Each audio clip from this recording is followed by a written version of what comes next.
into the ballpark. Mariano Rivera and Alex Rodriguez, maybe a future star on the horizon. Phil Hughes, today's starting pitcher, will get the call for the Yankees in Game 2 of this series.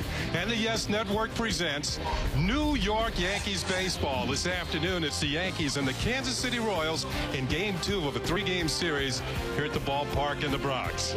Hi, everybody. I'm Ken Singleton along with Bobby Mercer and John Flaherty. We do have Game 2 for you. Last night, the Yankees won 7-1 in the opening game of the series, and the second baseman for the Yankees has been on fire for a long time. I'm talking about Robinson Cano. I'm talking about this whole ball club. But yeah, let's feature Robinson Cano.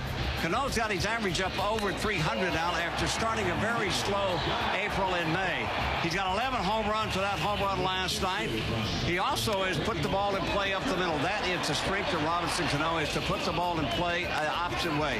Not only has he been great offensively, but he made the play of the night last night, robbing a Kansas City Royal of a base hit. The last 20 games since July 15th, Robinson Cano has really been playing well. His average up at 462, 13 extra base hits, 20 RBIs, and 20 runs scored in 20 ball games.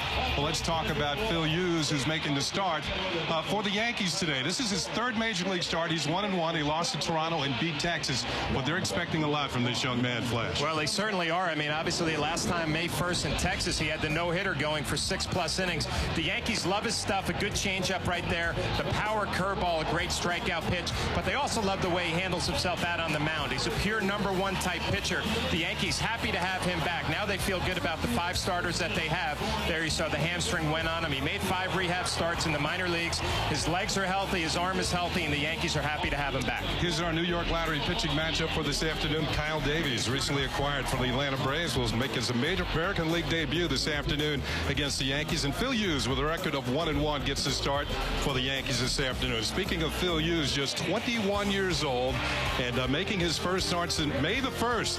The Yankees are hoping he can show the form that he showed against the Texas Rangers. We're going to break down Phil Hughes when we come back. Flash and I will get the job done.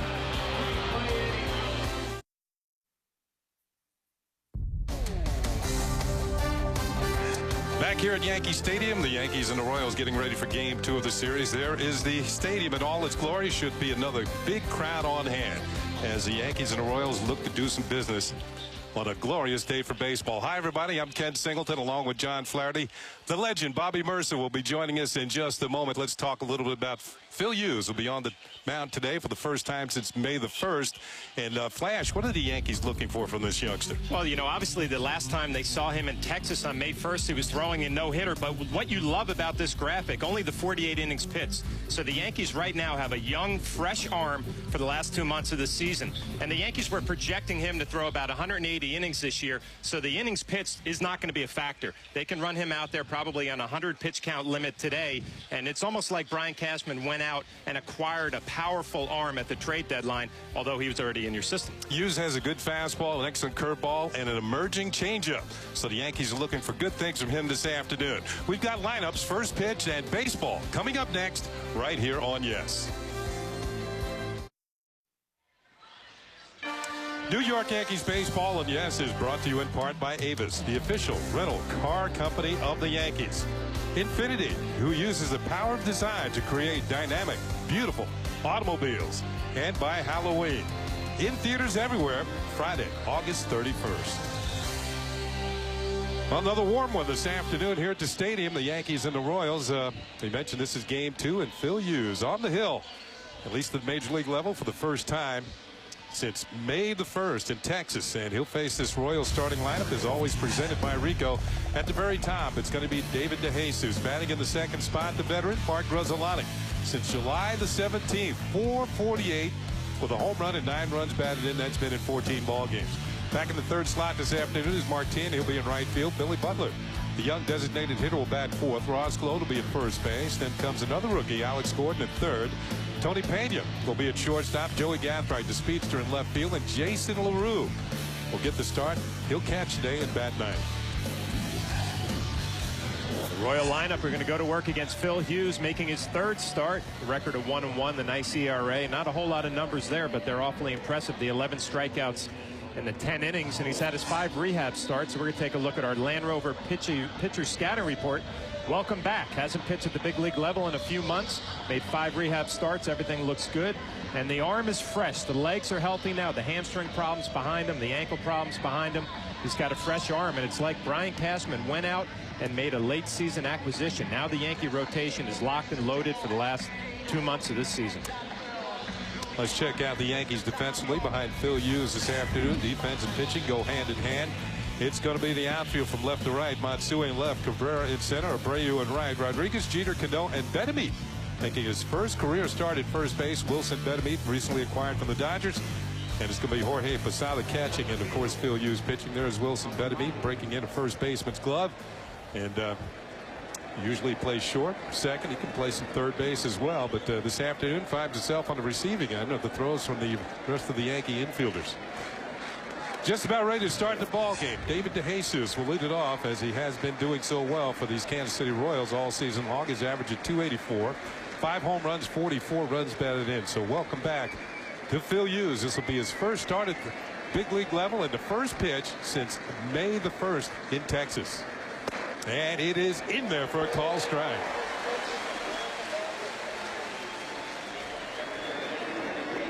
That night in Texas, he was very impressive against a good hitting Rangers lineup, and he went through them like a hot knife through butter.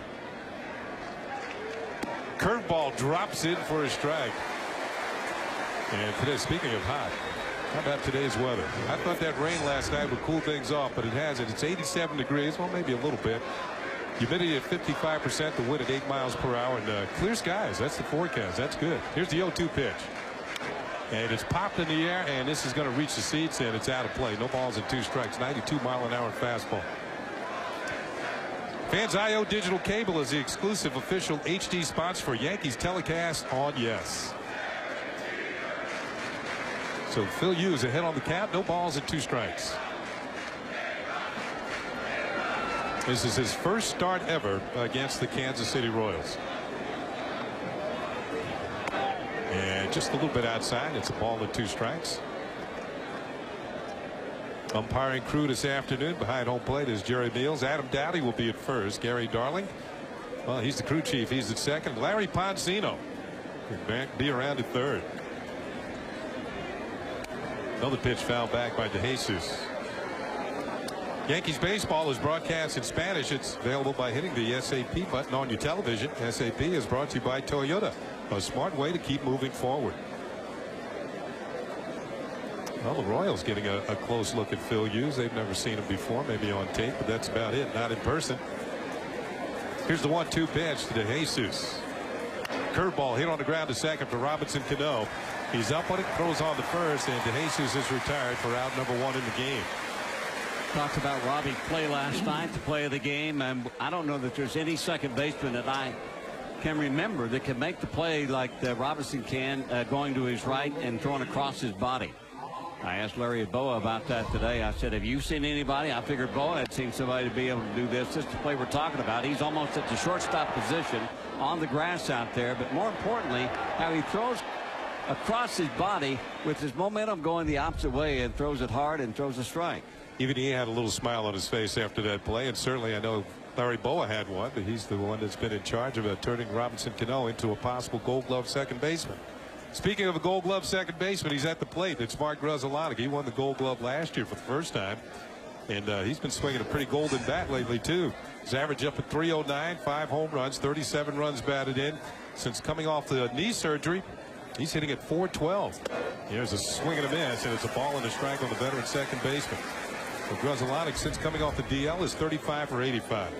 Well, look at the good fastball, and more importantly, the good location down and away where Posada's setting up, and Phil Hughes just peppers his glove right there. 1-1 pitch hits that outside corner again. It's 1-2. That flash, how important it is for we know how important it is to hit the target, but the confidence is just sitting out there on the corner. The pitcher can get it there. Well, that's one of the things, you know, when you talk about a Mike Mussina start, always a good sign is when he can hit that outside corner. Phil Hughes is kind of driving the ball right on that corner down and away. Fastball swung on and missed, strike 3. So first strikeout of the afternoon for Phil Hughes as he punches out the veteran Mark Grudzielanek. And you see it registers 91 miles an hour on the radar gun, but it plays harder than that. It's a nice compact delivery, and the ball just explodes through the strike zone. You see Jorge sitting up away. It actually misses middle of the plate, but it has enough late life on the ball that Grusolana can't catch up. 2 up and 2 down, and it'll bring the third place hitter to the plate. That's going to be Martin, the right fielder.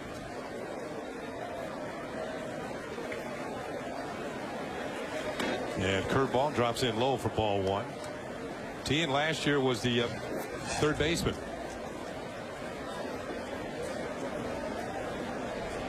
Five home runs, 45 runs batted in. Phil Hughes picking up where he left off in Texas a few months ago. That curve drops in for a strike.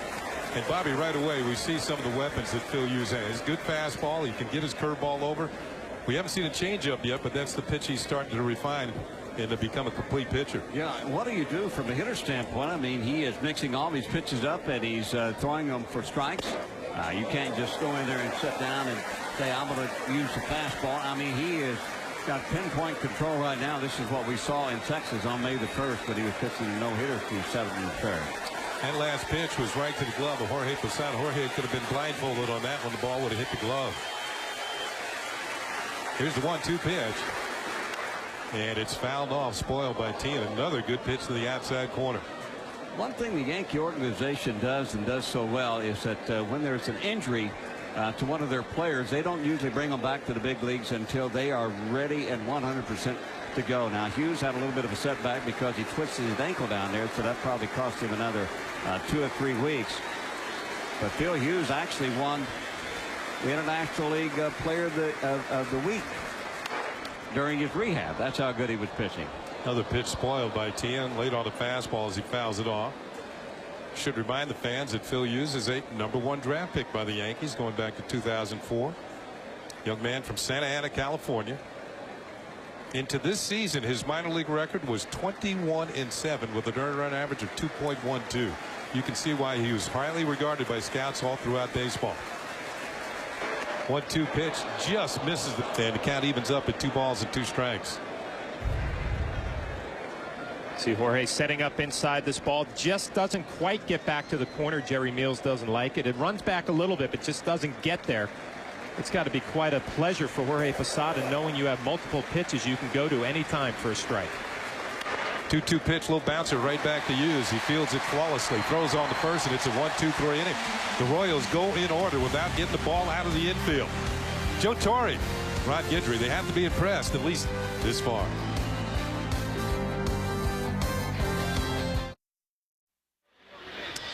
'23-year-old Kyle Davies, recently acquired from the Atlanta Braves, will get the start, his first American League start. And he'll be facing the Yankees this afternoon, and this will be the Yankees starting lineup as Joe Torre wrote it out earlier today, and it's presented by Rico. Johnny Damon at the top. He'll be the designated hitter.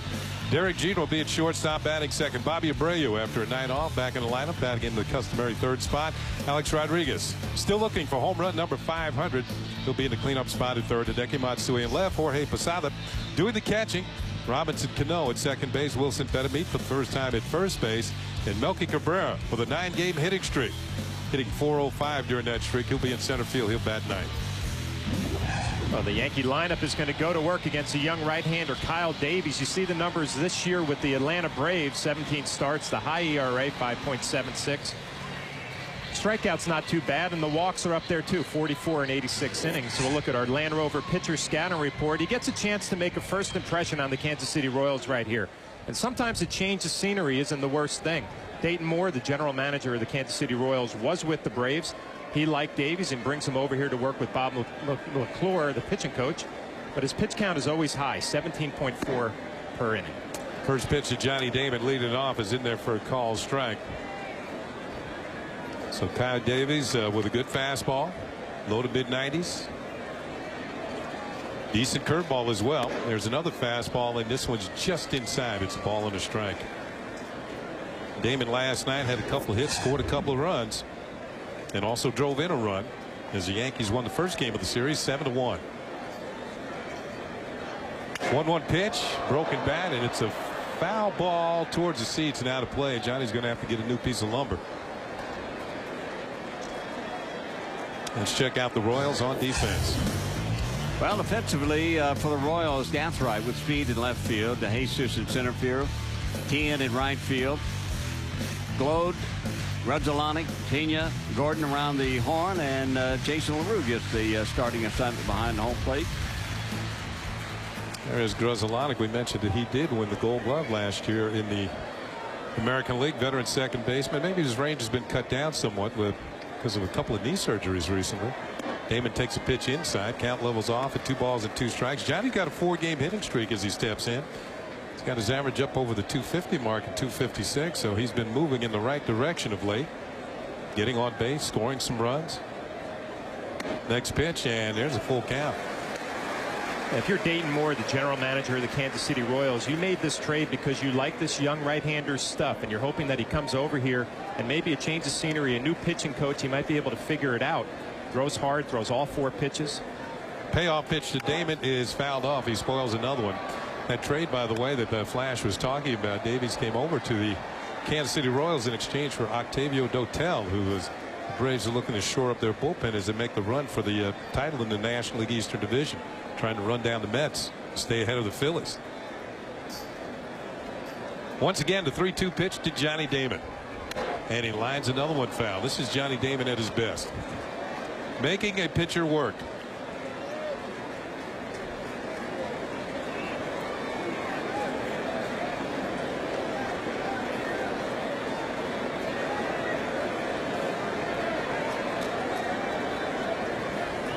Once again, the 3-2 pitch, and Damon hits a hot smash to second, 1 hop for Grzelcyk. He backhands, throws the first, and Johnny Damon's retired, 1 down. But still a lengthy at bat for Johnny Damon, and a lot of chances for the hitters behind him to see just exactly what Kyle Davis is featuring this afternoon. And here's the Yankee captain, Derek Jeter. 327, that's 7th in the American League. And one more home run for Derek Jeter. He'll tie Tino Martinez on the all-time Yankee list. Derek steps in with 191 in his career. Tino currently stands in 13th place on the list. Davies deals, and it's foul tipped into the glove of the catcher Jason LaRue, and that's strike 1. You figured this would be a pretty good matchup for the Yankees offensively. Davies throws a lot of pitches, averages over 17 an inning. The Yankees have that reputation of working a pitcher, making him throw strikes. You would figure that the middle of this ball game, 5th, 6th inning, they'll be looking at the bullpen. That's inside, a ball and a strike. And Davies, out of high school, was signed by the Braves. Picked in the 4th round. Now, originally, he was scheduled to go to Georgia Tech and pitch for the Yellow Jackets. 1-1 pitch to Jeter, and an off-speed pitch is swung on and missed, and it's 1-2. But instead, the Braves drafted him. The Atlanta Braves do a great job of scouting their area and getting local players on their ball club. The best example I can think of is Jeff Francoeur, their right fielder. Ryan McCann, the catcher, is also a local product. Davies ahead on the count, 1-2. Breaking ball is top foul by Jeter. Count remains a ball and 2 strikes. Once again, we've got an enthusiastic crowd on hand here at Yankee Stadium, as the Yankees and the Royals are in the middle game of this series. Another warm summer afternoon. And can't be at the ballpark. I hope you will stay with us right here on Yes. Here's the 1-2 pitch, and Jeter hits this one hard towards center field. It's going to drop in front of DeJesus, and Derek Jeter has a 1-out single. That's the first hit of the ball game.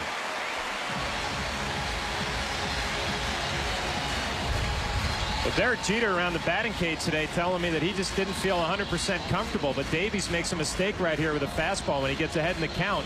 And Derek said, you know what, I don't feel good during BP, but I'll be ready at 1 o'clock. And certainly he was. So a nice at bat for Derek Jeter, getting himself back on track. You know, Bobby, that's so true. Sometimes in batting practice you don't do a thing, but when the game time comes, all of a sudden you're all locked in. I guess it depends on who you're facing. Well, I think you also get a shot of adrenaline, you know, when the game starts. I mean, batting practice is mainly for just to loosen up a little bit and get ready for the game. But Oh, when that game started, it's just a little bit different mentality, and also the body reacts a little bit differently. Here's Bobby Abreu batting the third spot, and he takes the first pitch way upstairs for ball one. Abreu's been hot. He's 6 for his last 11.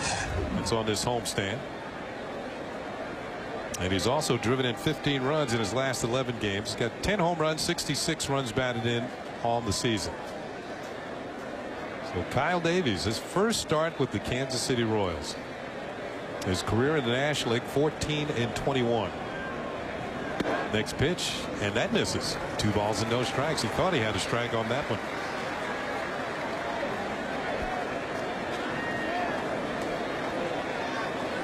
One thing Buddy Bell did do in last night's ball game, now the Yankees won 7-1. The Royals only used 2 pitchers in the game, so his bullpen should be pretty fresh outside of Ryan Braun.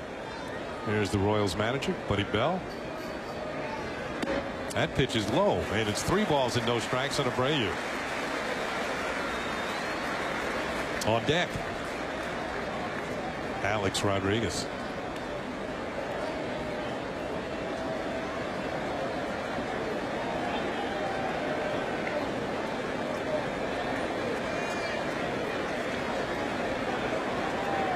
.30 pitch, and it's high and away, and there are 2 on with 1 out, and A-Rod will come to the plate. Of course, Alex Rodriguez, 499 home runs. The Yankee fans on their feet encouraging A-Rod to reach the 500 club. There are the special balls put in play. So whoever gets the souvenir, they can verify the fact that that is one of the balls that Alex Rodriguez has hit out of the ballpark. A-Rod, years ago, when he was playing for the Seattle Mariners, hit his first career home run against the Kansas City Royals and Flash Gordon.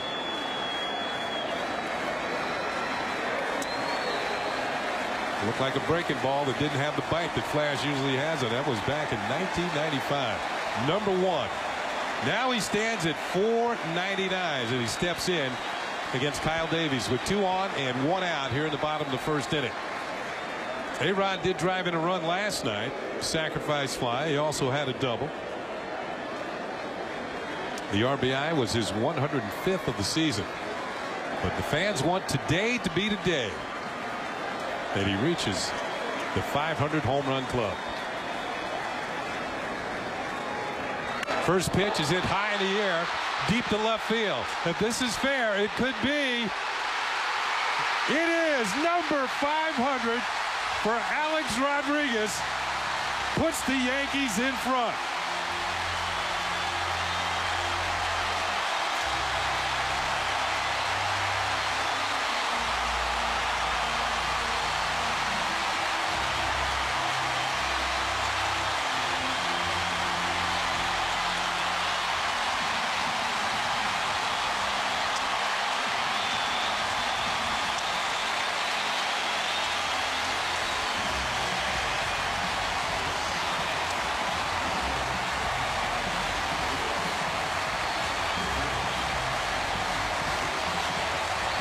Well, A-Rod took away all the suspense. The first pitch he saw this afternoon, he deposits in the lower deck in left field, and the Yankees take a 3-0 lead as Alex Rodriguez becomes the 22nd player, and there's the fan who got the ball, in Major League history to hit 500 home runs. Congratulations, Alex Rodriguez. Last guy to do it is the Yankee, Mickey Mantle. But you could just see Alex in the last 3 or 4 games. I mean, you know, he was swinging the bat good. He was lining the ball the opposite field. He was hitting the ball hard. It was just a matter of time, and that time came this afternoon. Back to the game, and here's Hideki Matsui. He takes a pitch for a called strike. So the Yankees jump out to a 3-0 lead on this swing. But Bobby Abreu took 4 straight balls, and Alex Rodriguez, he didn't waste any time by looking at one. The first pitch he got right down the middle. It's just a question of whether it was going to stay fair or go foul.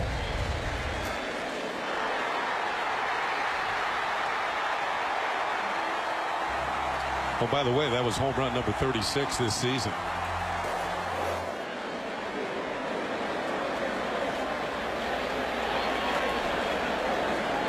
No balls and 2 strikes on Matsui as Davies delivers. It's outside for ball 1. By the way, that's 1 more home run he hit all last year. The crowd still buzzing here at the stadium, as you might expect. They have seen history. That's outside. 2 balls and 2 strikes. It's funny when you think about players who have hit the 500th home run, and you can see the home runs as a Yankee right here. Ruth, Mantle, and Alex Rodriguez today. You think of players who hit 500 home runs, it's usually at the end of their career. Alex Rodriguez has plenty to go, and you start thinking towards 600, possibility getting to 700. You never know beyond that. Matsui lines one over first and towards the corner. This could be in there for extra bases. Running it down is Tien. He has a good arm, but not good enough to get Matsui, who's in with a stand-up double.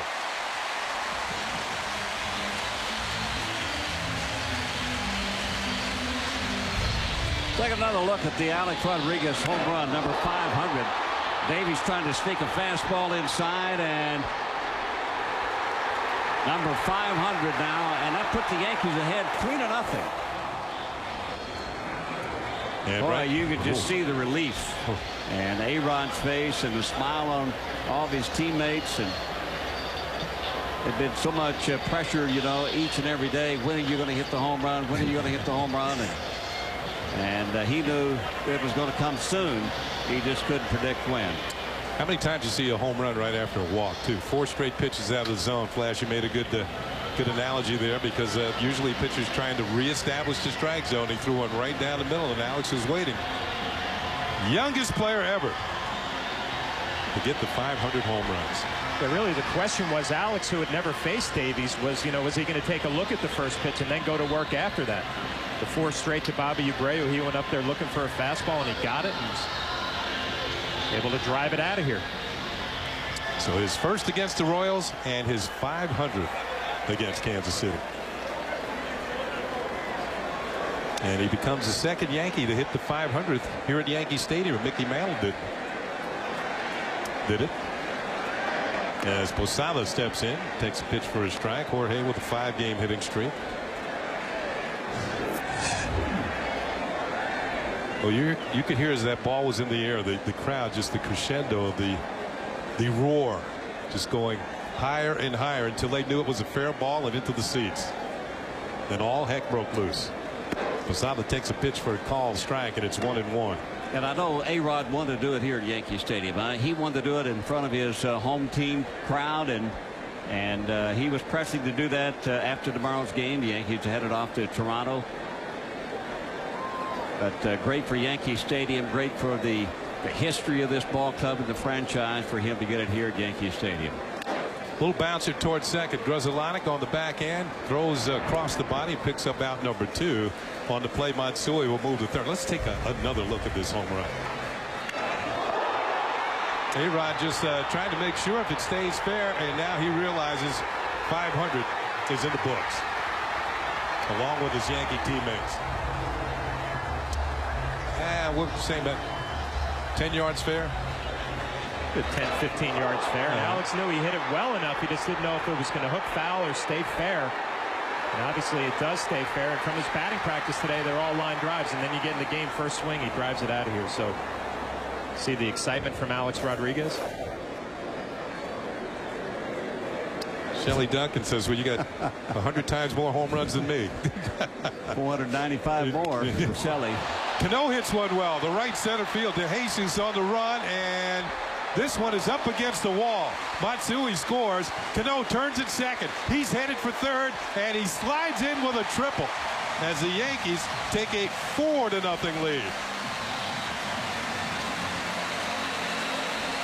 Well, welcome to the American League, Kyle Davies. Robbie Cano with another RBI. He's had at least one RBI in each of the last 6 games. And he continues his torrid hitting here in the last month. And Robbie Cano's hitting home runs. He's lining into the gap. This is what he does here with the ball off the right center field wall. And good speed. He ends up with a triple. That will be his 6th triple of the season. And the Yankees have broken out with a 4 spot, and they aren't finished. There's only 2 outs here in the bottom of the first inning, and Wilson Betemit will step in, newly acquired from the Dodgers, and he takes a pitch high for ball 1. One of the reasons why Joe Torre has Betemit in the lineup this afternoon, he's faced Kyle Davies twice in his career. He's hit 2 home runs against him. 2 for 2. That'll get you in the lineup.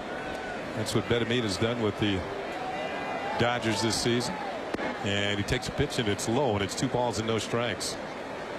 The other day in his first at bat as a Yankee against the Chicago White Sox, he hit a 3-run homer. Made himself comfortable here in the Bronx. Might as well join this hit home run parade. Swings at a high fastball and doesn't get it. The count is 2 balls and a strike. We talked about the home run, Kenny, but it was to the left of center field, which was the other way. I mean, that's showing some incredible power. And the one thing Kevin Long, the hitting instructor, has noticed already, he said left-handed Betemit has superb power, and he doesn't have to generate a lot, just has really strong hands. Fouls this one out of play, and the count is 2 balls and 2 strikes. Now, for those of you who might have missed it, A-Rod didn't. This is home run number 500. It's a fair ball, and he can take that tour for the 500th time in his career. A 3-run homer here in the bottom of the first to give the Yankees a 3-0 lead at the time. Right now they lead 4-0. Another pitch spoiled by Betemit.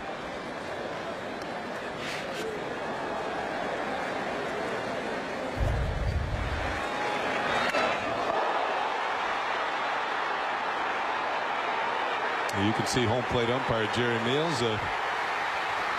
Just in case if there was any problem for Larry Poncino, the third base umpire. You are watching history. Another pitch fouled off by Betemit, who started his career in the Braves organization. Last year was traded to the Dodgers and hit 18 home runs, 9 for the Braves, 9 for Los Angeles. And is going to provide the Yankees with some punch off the bench, something that was lacking earlier this year. Today he gets to start at first base.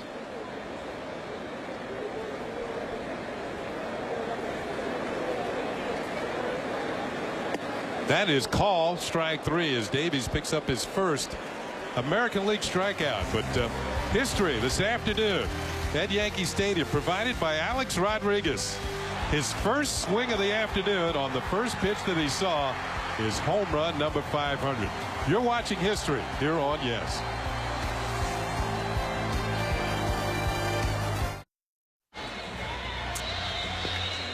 Well, moments ago, Alex Rodriguez. Career home run number 500. Yes, it's fair. It's been a while since 499, but both of them came against the Kansas City Royals. He homered at Kansas City on the recent road trip. And it's been a little while, but here's the reaction from the Yankee bench. Stay fair. Joe Torre knows it is. Boy, that's a good vantage point from the Yankee dugout, looking down the third baseline. And excitement breaks out in the Yankee dugout and all around the big ballpark in the Bronx. 22nd player in Major League history with 500 home runs. Here's Billy Butler. And first pitch is a call strike from Phil Hughes. Speaking of Joe Torre with that good look at that home run by Alex Rodriguez, he had a good look on the day that Hank Aaron hit his 500th home run. That was July 14th, 1968, because Joe Torre was in the on-deck circle when the Hammer hit his 500th. Butler fouls a pitch off, and it's 0-2. And here is the list, with the Hammer sitting on top precariously just ahead of Barry Bonds, who is one behind. Then you got some all-time greats on this list. A-Rod joins the club just behind Frank Thomas, who earlier this year reached the 500 mark. Off-speed pitch is a little bit low, and it's a ball and 2 strikes on Billy Butler. It'll be Butler, Glode, and Gordon here in the second inning. Yankees break out with a 4 spot, 3 of those coming on the home run by Alex Rodriguez.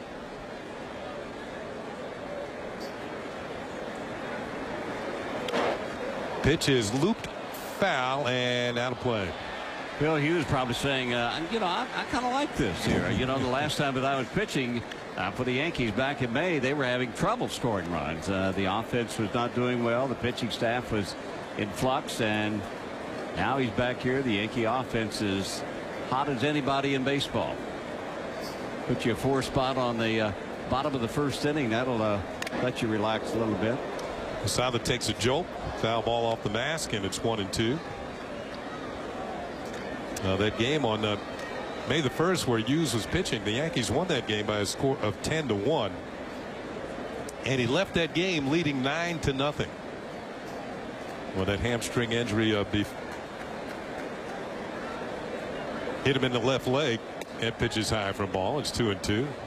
Befell him and sent him to the disabled list, and this is his first start since. He was impressive that night, Bobby. We were there doing that game, and Texas has a good hitting team, and he was making it look easy. Here's the 2-2 pitch.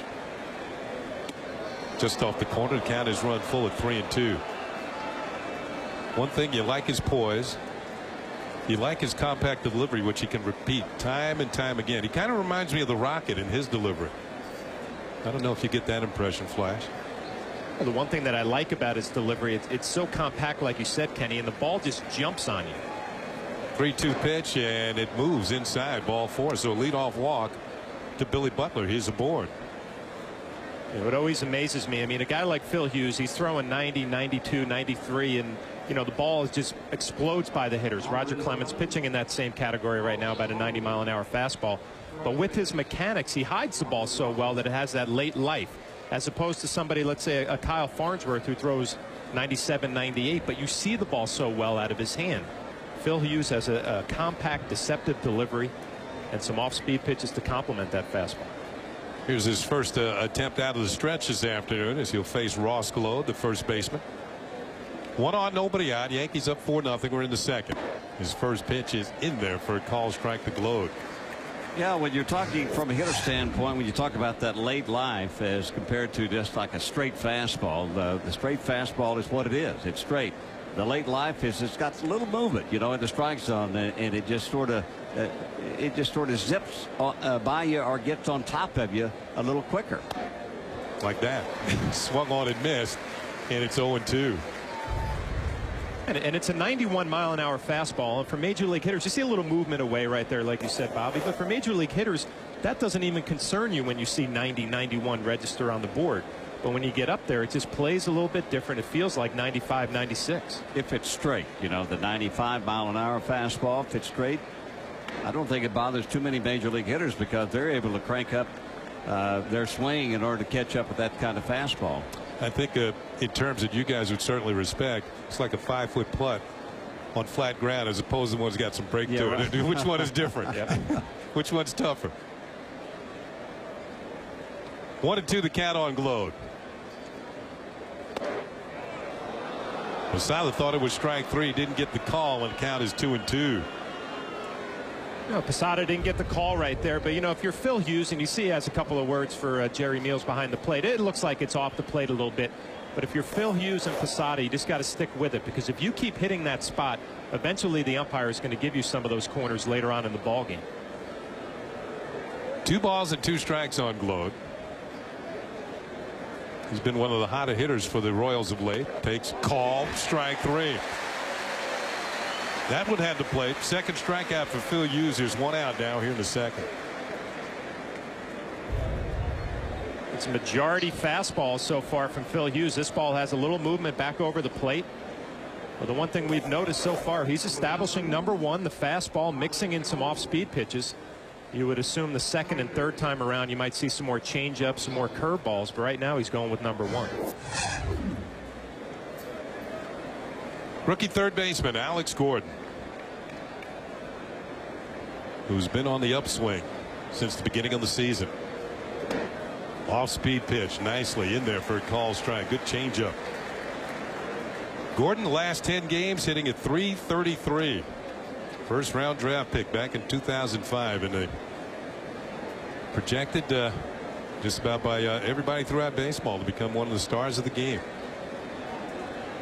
This could be a matchup you're going to be seeing for years. Gordon against Hughes.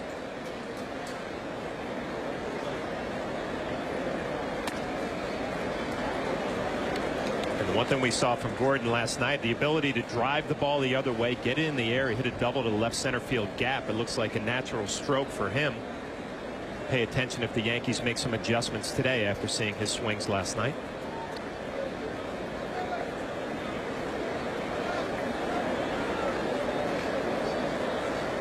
There's another pitch in there for a strike.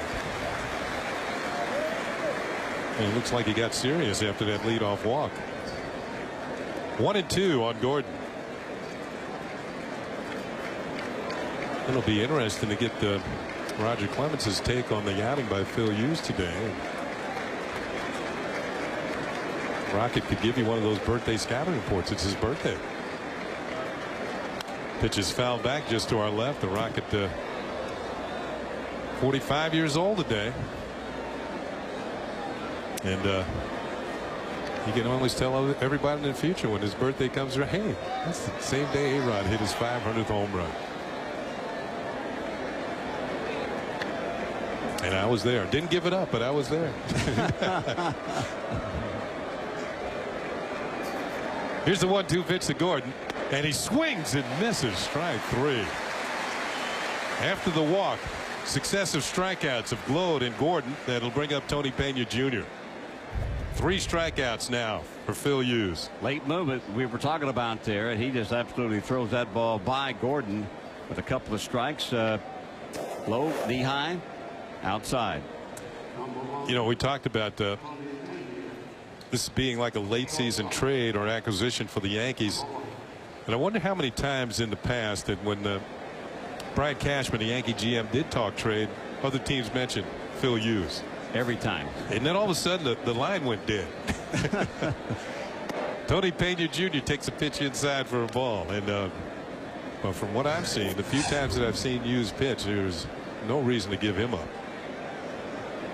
Tony Pena at 283, having a good year for these Royals. He too was acquired from the Atlanta Braves. That was towards the end of spring training. Here's the 1-0 pitch. Swung on and missed, and that evens the count at a ball and a strike. You know, guys, we've seen young pitchers come and go through the years, but you know, when you look at Phil Hughes' pitch and you talk about control, you talk about his stuff, but look at the look in his eyes right there. I mean, that's a determined young pitcher. It's only his 3rd major league start. Feels very comfortable out on the mound, knows what he has to do to get the job done. He's a complete package so far. Pitch is fouled back out of play. The count will move to a ball and 2 strikes. Now, Flash, when he's not going to shake off Posada too many times this afternoon because the Posada, of course, is a veteran. But when you're working with a young pitcher like Phil Hughes, have you ever worked with somebody who's had the stuff like he has? I've worked with pitchers who had the stuff that he has, but that had not had that look in their eye or the control or the ability to pitch to a game plan. I mean, I've noticed Hughes today shaking off Jorge Posada. He's basically a young man who's saying, I know what I'm doing out here, and you know, it's kind of fun to watch right now. Even these hitters are late on his fastball, so he still keeps going to it. It's a polished pitcher. That's over the outside corner for call strike 3. So after the leadoff walk to Butler, he strands him at first with 3 consecutive strikeouts. Glode, Gordon, and now Pena have struck out. 4 strikeouts for Phil Hughes. We've had plenty of excitement already. A-Rod with home run number 500 in the first inning, and Phil Hughes comes back in the second after walking a batter. Strikes out the side, so he's got 4 strikeouts through 2 innings. And A-Rod's got 500 home runs in history on his side. Yankees leading 4-0. We're going to the bottom of the second inning. Melky Cabrera was the only Yankee not to bat in the first inning. And Melky's got himself a 9-game hitting streak as he steps in. 15 for his last 37.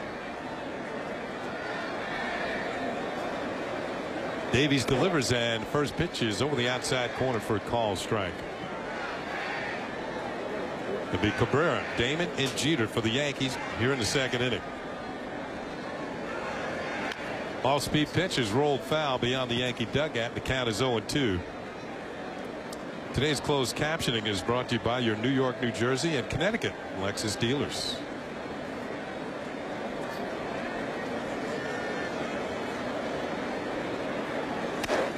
Tied away, a ball and 2 strikes on Melky.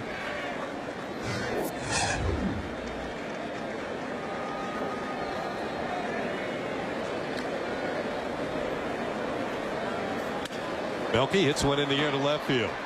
Joey Gathright on the move, and he can do that. Comes up with it, and there's one out. So Davies retires the first man as he did in the first inning. Now to bring up Johnny Damon. Damon led off the ball game by grounding out the second. While that sounds like he made an out easily, it wasn't an easy out for Davies. He threw a lot of pitches to Johnny Damon, who fouled off pitch after pitch. Then Derek Jeter comes up with a hit. He walked Bobby Abreu. Then he gave up a home run, a double, a ground out, and then a triple. He was worn out after he faced Johnny Damon. Here's the first pitch in there for a strike. It's 0-1 on Damon. Not to say that he's worn out and can't pitch the rest of the game, but just that first inning was a little more taxing than you would think. The first hitter pitches up high, and it's a ball and a strike. See the pitch count already up to 40, and you're looking at two young right-handers. The difference is Davies not able to locate the strikes as often as Hughes. See that changeup off the corner right there, but the velocity pretty much the same. But what a difference in the two styles. Phil Hughes pounding the strike zone, Davies having trouble hitting the strike zone, and the results speak for themselves. Damon fouls one off, and the count is 2-2. I think, Bobby, if you got a youngster out there, a young man maybe in his early teens, and he wants to be a pitcher, just go out in the backyard. When you're playing catch, play catch with a purpose. You know, just throw the ball to the glove. Just hit the glove. Move the glove around. Throw the ball to the glove. Teach him control. 2-2 pitch. And a broken bat roller to second for Gruzzalani. The ball gets to him first. The bat doesn't. And Johnny Damon is out number 2. One of the things that I'm really puzzled with is the fact that you just don't see too many pitchers who can throw strikes. I mean, they have trouble throwing strikes. They pitch behind most of the time in the count. And you're right, Kenny. And I think the most important thing is to corral your control first, and then you can let it loose, you know. And if you can't throw strikes, you're not going to be able to pitch in the big leagues for very long anyway. So with 2 outs, nobody on, to bring up Derek Jeter, who started things off for the Yankees. He scored a run after driving a single to right center field. Abreu walked, and then A-Rod hit that historic homer, number 500 in the first inning. And Jeter takes the low and away for ball 1.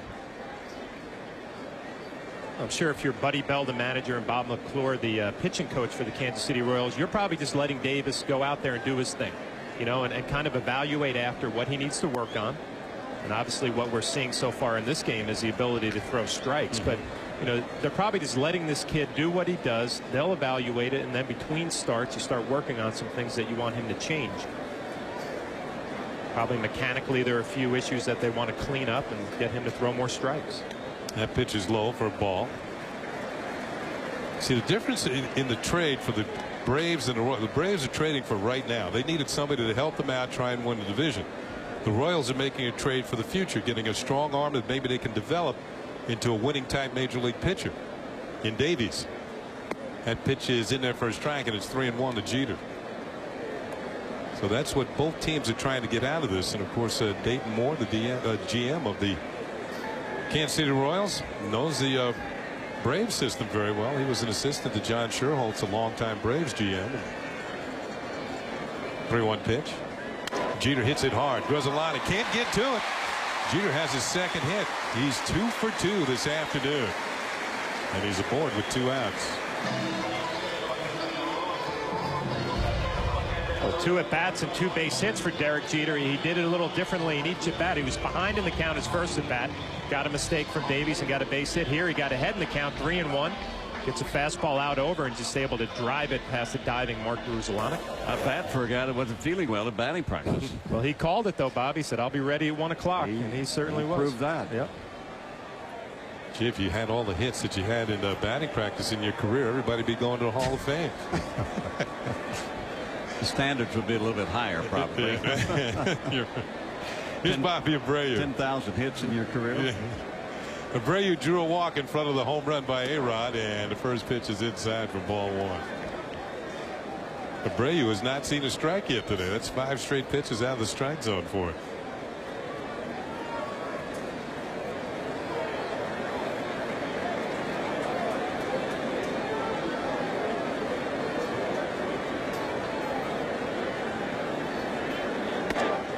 And that's a little bit low. 2 balls and no strikes.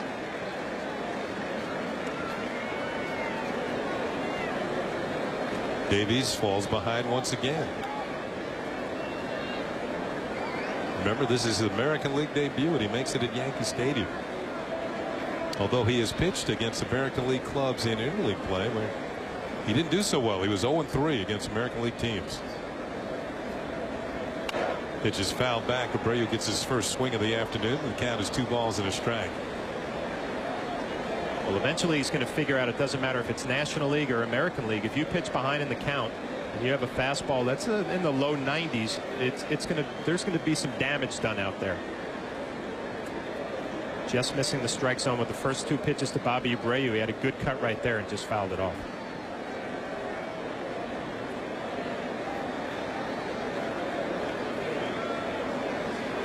2-1 pitch, fouled straight back this time. The count is 2-2. Mentioned Abreu's been hot. He's 6 for his last 11 on this homestand. Had a great month of July. Hit .353 and drove in 29 runs in the month. That's his career high for runs batted in any month of the season.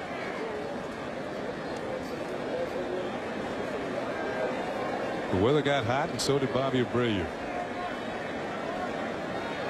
Jeter with a comfortable lead at first. Pitch to Abreu is hit in the air to center field. This is going to chase the Jesus back, but he's got room. He turns, makes the catch, and the Yankees retired in their half of the second inning. They pick up a hit from Derek Jeter, but do not score. At the end of 2 on this historic afternoon in the Bronx, the Yankees lead 4-0.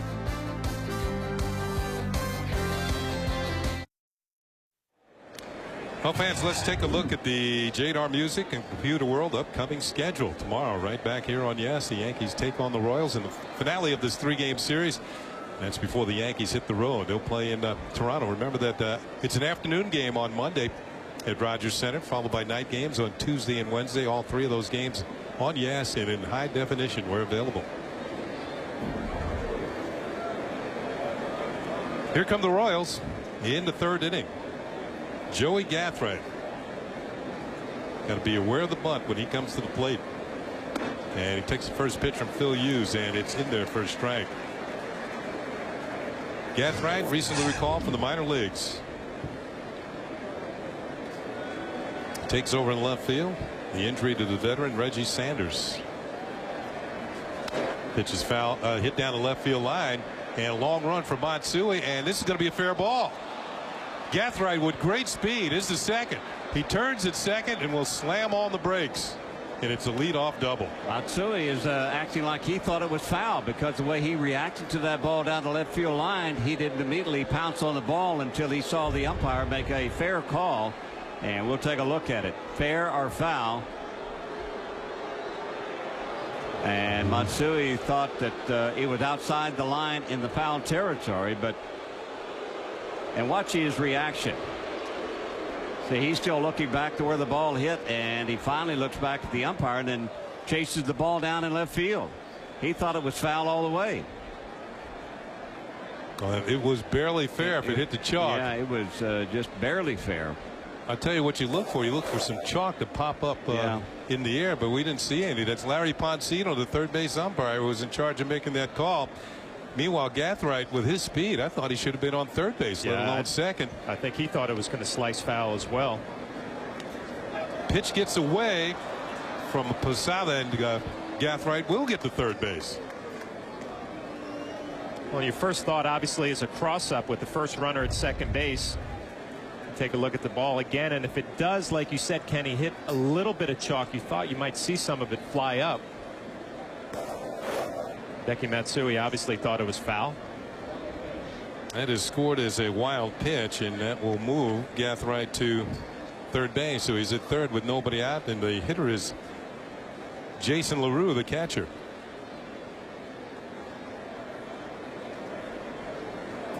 LaRue gets the start this afternoon. Day game following a night game. John Buck caught last night. There's a swing and a miss on a high fastball. By the way, that's the first hit that Hughes has given up at the major league level in quite a while here. What is it? About eight innings. 1-1 pitch. LaRue is downstairs. Posada throws the third. And Gathright just got back safely. Another set play. Yeah, that's a play that's predetermined. A sign from Alex Rodriguez and Jorge Posada. You see the good strong throw right on the bag. Bang bang play. Larry Poncino, the third base umpire, doesn't give the call. This is a play you notice that Gathright was taking a big lead. Alex Rodriguez probably noticed it, put a sign on. There's a pitch for a strike, and it's 1-2. By the way, Hughes had gone 8 in the third. No hit innings until giving up that hit by Gathright. Of course, that 6 in the third came way back in May. 2-2 pitch is what nice scoop by Posada. Prevent yet another wild pitch, and the count is 3 balls and 2 strikes. You know, speaking of A-Rod hitting that home run, now the umpires can go back to the regular balls for a while. Yeah. You don't have to make that exchange anymore. I'm sure A-Rod's happy about it. He wasn't happy because it slowed down the momentum of his at bat while they're making the exchange for the specially marked baseballs. 3-2 pitches foul off, so they can hold on to those for another 600. Yeah, for another 100 home runs. Here's the scramble for home run number 500. And you can see the scrum. Looked like a rugby match broke out there in the lower deck and left. And there's a young man who came away with the ball. You got to be young and strong, and he's got to hit above the rest of the crowd. And he's got home run number 500. Where's the ball at? Yeah. Pitches popped up. And let's see who's going to call for it. It's Benameat, the first baseman, called off by Cano, who makes the catch. And so far, Gathwright's at third, still now with 1 out. Good call by Robbie Cano there, knowing that Benameat's first time at first base in his career, and took a little pressure off of him here at Yankee Stadium with this high fly ball and a high sky also to deal with. So Benameat just backs up, and Cano takes care of it. Cano and Benameat talking things over, both of them from the Dominican Republic.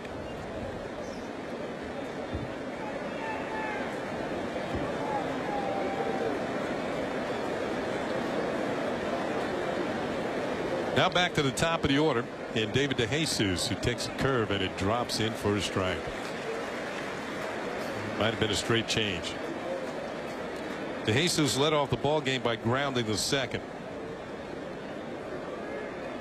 If you're Phil Hughes, you're thinking about managing this inning, a runner on third with nobody out. You just got a big out in LaRue. If you can get a strikeout here or another pop-up, you could work yourself out of this inning.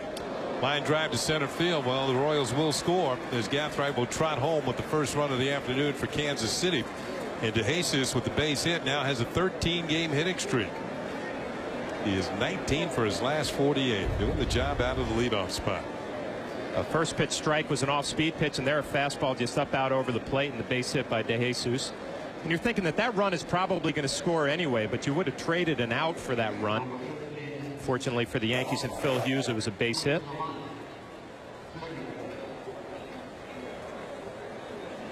One out, one on, and by the way, that 13-game hitting streak for DeJesus over at first is a Royals season high.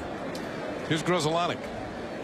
And that pitch is upstairs, ball one. Grzelcyk struck out swinging in the first inning.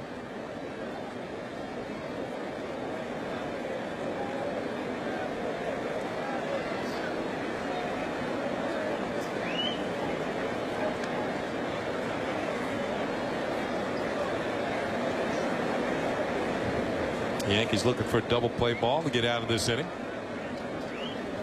DeJesus is on the run. Pitch is grounded to the right side. Benameat takes a look at second. No play there. Steps on the bag, and there are 2 outs. So the Royals, with their best hit and run hitter at the plate, trying to get it done. The right side was open. And when you're a hitter like that, you figure, how do I hit the ball to the first base with the whole right side open, with the exception of him? Well, you know, Buddy Bell, I figure that Hughes is always around the strike zone, so it's a good play for a guy that does that a lot. And Grzelcyk is a guy that he can count on to hit behind the runner, put the runner in play, and stay out of the double play if you can. Buddy Bell the other day mentioned he's going to resign at the end of this season as the Royals manager. His bench coach to the left is Billy Doran. He might be one of the candidates for the job as the manager. to succeed Buddy Bell. Here's Martin. And hits a little looper over third, and it's going to fall in for a base hit. Coming in to score is DeJesus, and Tien's on his way to second with a double. And the Royals score for the second time here in the third inning. It's now a 4-2 ball game. Little bloop shot over Alex Rodriguez at third. Yeah, with 2 outs, Phil Hughes makes a nice pitch in on the hands of Tien. He's known as a hitter who likes to go the other way, doesn't pull the ball too much, so they tried to go inside, and he doesn't hit it well. He just fights it off. Gets himself a 2-out double and an RBI.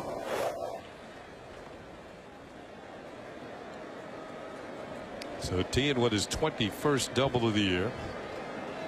It shows you the importance of starting the runner.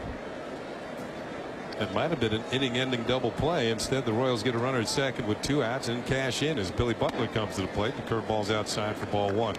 Butler drew a walk in the second inning. And from that point on in the second, Phil Hughes got serious. He struck out Glode, Gordon, and Pena in succession to get out of that problem with the leadoff walk. Another off-speed pitch, and this misses. And you're seeing a little bit of an adjustment right here from Phil Hughes and Jorge Posada. The 3 hits have all been on fastballs. Phil Hughes established the fastball the first time around. Now the Royal hitters are ready for it. Went to 2 curveballs right there to Butler, but missed on both of them. But probably see some more off-speed pitches coming now. Maybe some change-ups, and he has been working on a slider when he was down in the minor leagues rehabbing. So see if we see that pitch emerge later on in this ball game. Butler fouls it off. The count is 2 balls and a strike.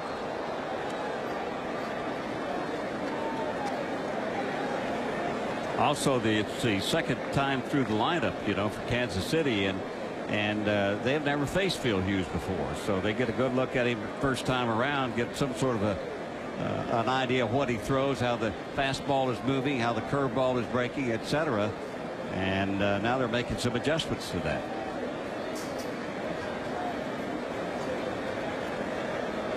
The 2-1 pitch on the way, and it's fouled back, and Posada takes yet another jolt off the mask, and the count levels at 2 balls and 2 strikes. You know, maybe that goes back to the first inning, Bobby, when Hughes was on the mound and taking his warm-up tosses. All the Royals were on the top step watching him warm up and watch him face the first few hitters. Royals have scored twice. Here in the top of the third to cut the Yankee a 4-run lead in half. Mark Tien, one of the better hitters on the team with runners in scoring position, although he hasn't been hitting that much lately, comes through in that category again to drive in the second run. He's at second base. Hughes slowing things down here in the third. Off-speed pitch drifts outside. The count goes to 3-2 on Butler. Pitch count is up to 58, 39 strikes, 19 out of the strike zone. A good ball, strike to ball ratio for Phil Hughes. More than 2-1.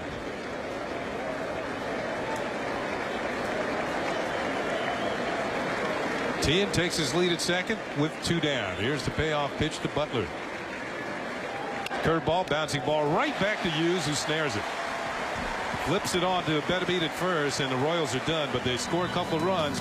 As we go to the bottom of the third, Alex Rodriguez made history in the bottom of the first. A-Rod will lead off in the bottom of the third when we come back.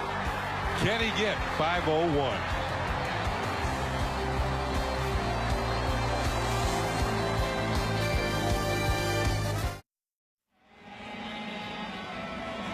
Well, in the first inning, Alex Rodriguez gave the Yankees a 3-0 lead on the 500th home run of his career, and here we go. Number 1 was off Flash Gordon. That was way back on June the 12th, 1995. Nerio Rodriguez gave up number 100.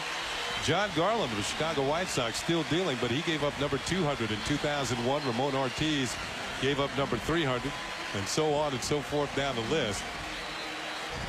And Kyle Davies this afternoon here at Yankee Stadium gave up number 500. So A-Rod indeed gets it done here at Yankee Stadium. Timeout is called. We're waiting Gary Darling, the crew chief, to go back to his second base umpiring position. He's ready to go, and so are we here in the bottom of the third. A-Rod's home run was his 36th of the year. He gave him 3 more runs batted in. He's got 108 on the season. First pitch. A little low for ball one. No ball exchange this time. 32 years, 8 days. Next on the list, Jimmy Fox. You got Willie Mays, Sammy Sosa, but A-Rod's the youngest at 500. 2 balls and no strikes. Well, if you want to see some history making, you just hang around Yankee Stadium just for a few days, and you're going to see it, because now Alex Rodriguez, with that 500th home run, he joins 2 other players in Yankee history, Babe Ruth and Mickey Mantle, to hit them as a New York Yankee here at Yankee Stadium. I would say those are pretty good, huh? Well, Mantle hit his here at the stadium off Stu Miller, and Babe actually hit his 500th in a Yankee uniform, but he did it in Cleveland. Ball for A-Rod. Well, he won't get a chance at 5:01 here as he draws a leadoff walk. You probably expect Alex Rodriguez to go on a tear now that home run is over with, and, you know, kind of relax and just get back to the routine of playing baseball. Probably expect good things from him on this upcoming road trip. I'll tell you what, you got to give the Yankees credit. Bobby was talking about this earlier with all the power the Yankees have shown of late. I mean, they didn't wait around waiting for him to hit home runs. The Yankees hit 19 home runs of their own between 499 and Alex's 500. So the ball club's been clicking. A-Rod's been a spectator until this afternoon. Here's Matsui.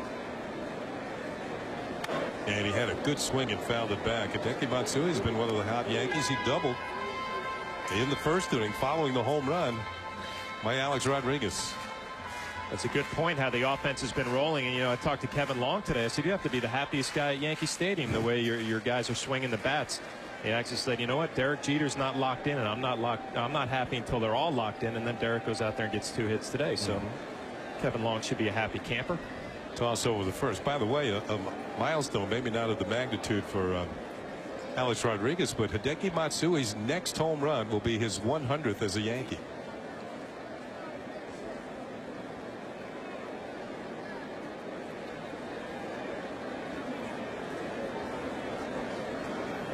A-Rod's on the move. The pitch is an off-speed pitch. The throw to second is not in time.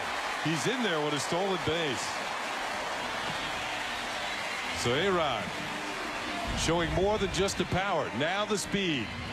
You know, I was looking at this lineup before today's ball game, and I looked at it, and it was so impressive because there's a lot of diversification there. That's the 58 stolen base for the first, second, third, and fourth batters in this Yankee lineup, along with all the home runs in which they lead the American League in home runs. They have 3 switch hitters in the lineup. They've got speed. They can do a lot of things.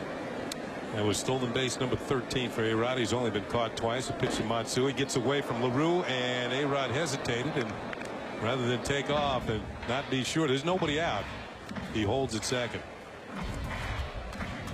Like you said, Kenny, you have to be sure you can get to third base. Nice play by LaRue. He doesn't block it in front of him. It just gets off to the side, but he hustles it up. If you're Alex Rodriguez, you have to be 100% sure, and especially the way this lineup and Matsui, Posada coming up behind him, the way they're swinging the bat, you don't want to give away an out at third base. Well, after the Royals scored 2 in the third, the Yankees trying to answer here in their half of the inning. Matsui takes a call strike, and that'll move the count to 2 balls and 2 strikes. Matsui, I mentioned his next home run will be his 100th as a Yankee. Hit 332 while playing in Japan. The Yomiuri Giants, who in Japan are considered like the Yankees of Japan.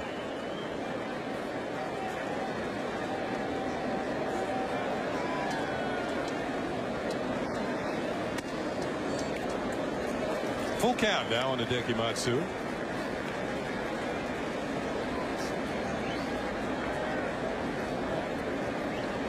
The Yomiuri Giants, owned by a newspaper. In fact, it's they have the world's largest circulation on a daily basis.